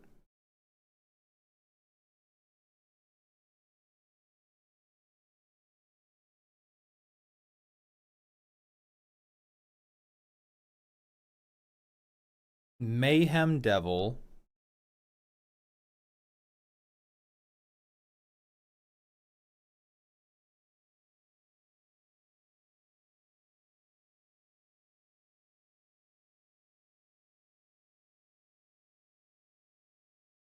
Your lack of Rise and Shine.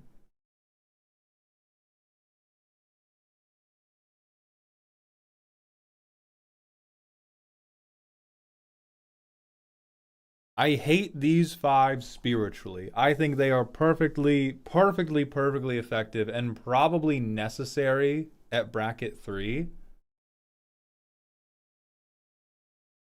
But God's above, do I hate them.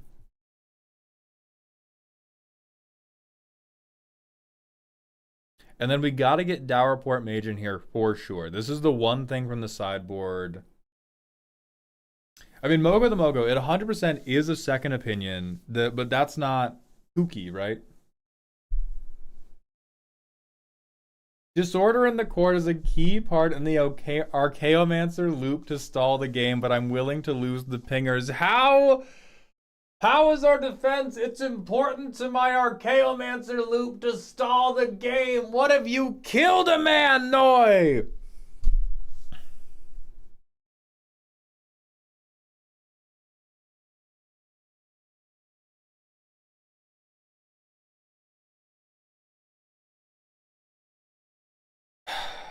God damn you. Fine. Keep your dumb little Archaeomancer loop. See if I care.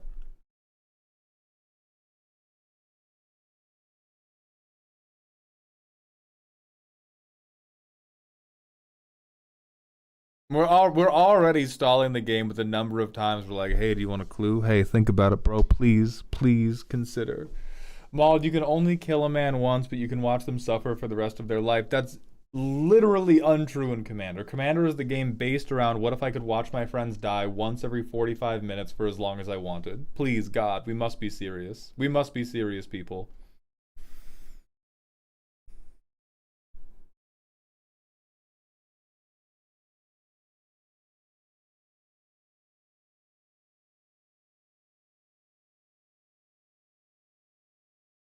Okay. I'm I'm coming around to a more complete theory.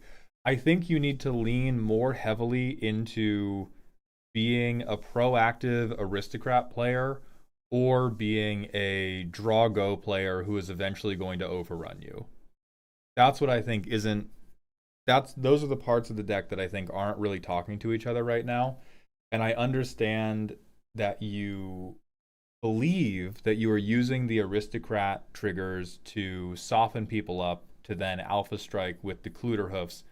And I think that makes sense in the Mind Palace. I think in practice, a lot of your games, or a lot of the parts of this deck that are helping you hold up the game, work pretty well with the aristocrat stuff, and then don't work as well with the stuff like Philia, where you're probably throwing Philia away. Maybe it's worth it to get a 2 mana, to get a like 2 mana flicker once. Drago to overrun is more appealing. Then I would recommend cutting everything but the highest performing pingers in service of like, because it really seems like once you get an onboard way to copy Vernog every turn, you have unlimited clues, unlimited bacon, unlimited games. And you could potentially turn those pinger slots into things that will draw you more buku buku cards to control the game forever, like Pitiless Carnage. Or you could even like Plumb the Forbidden. Plumb might say creature, so I may be lying to you about that. Yeah, it says creatures. Fuck this card.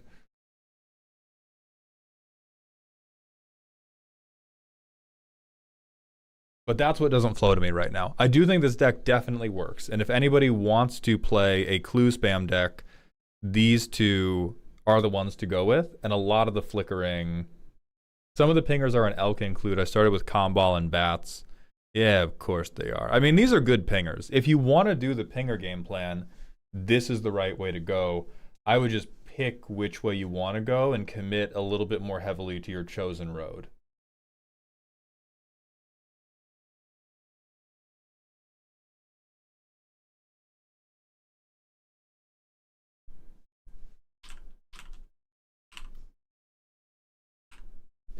All right, I think we're on the YouTube short behavior side a little bit because these are cute commanders and we're not doing classic combos and we're doing a goddamn Archaeomancer step through loop.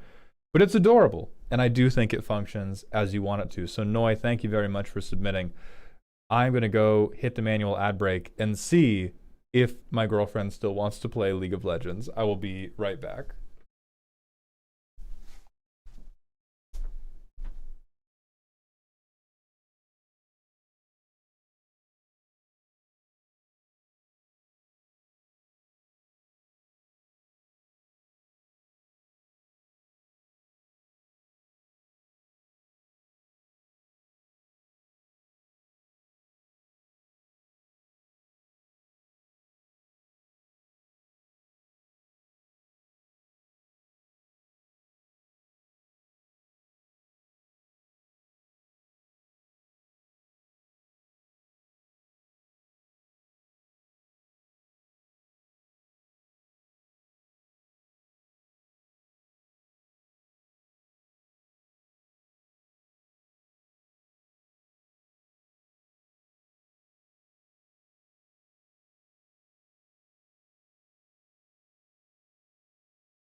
All right.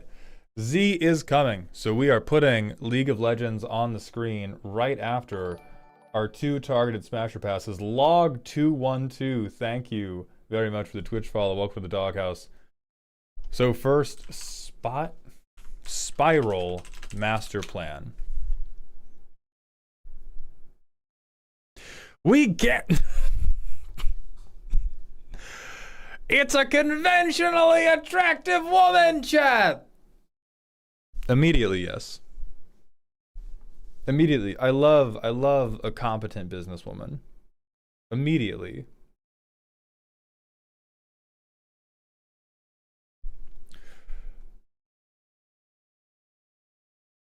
I didn't pretend like it was weird or anything. Yeah, no, this is, yes. Immediately and extremely yes. And then Little Mix Dooms, the Bystial Lubellion.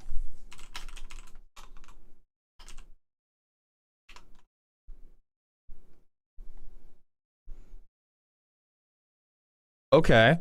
I can kind of see it with the hips. Yeah, that's that Ulquiorra slutty waist going on, for sure. For sure. It's not super my type, but it's not my type. You know? Noi, congratulations on your promotion. I hope you enjoyed, and best of luck with that deck. It does look like a great time. Xavier, thank you for stopping by. Have a good day, my friend.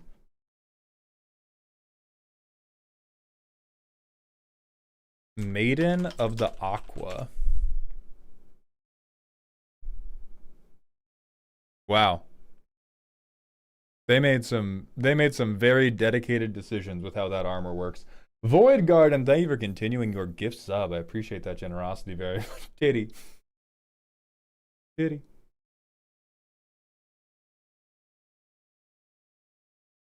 Just got on. What are we doing? What we are now doing is we are swapping over to League of Legends with my girlfriend.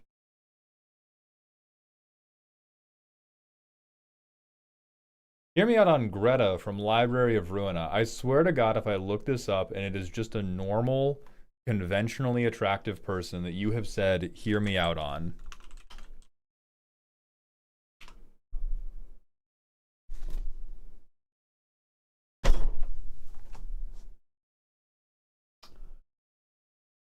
Well, it was not that.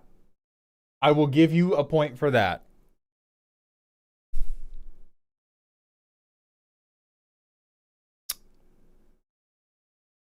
You know what? I see it. It's not for me, but I see it.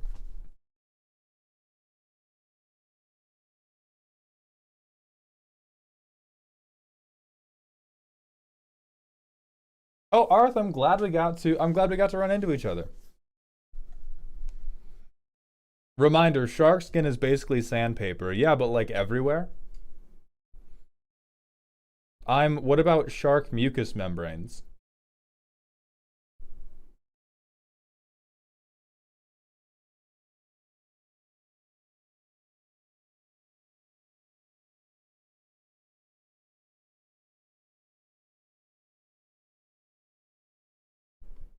Conventionally attractive shark. Agumon, somebody said, hear me out, Greta from Library of Ruina, and I began to tweak because I thought it was gonna, like, because Greta, I was like, that's just a person name. Why do I click in and just hear shark mucous membranes? Come on, guys. I started my career doing smasher passes on Magic cards. Emma, it has been a Magic stream for the last 4 hours. And then somebody asked about a random smasher pass, and so now we're devolving. All right, I'm gonna end this stream and restart it on YouTube as a League stream. So YouTube, I will be right back. Twitch, we are continuing on, and I am going to retitle everything.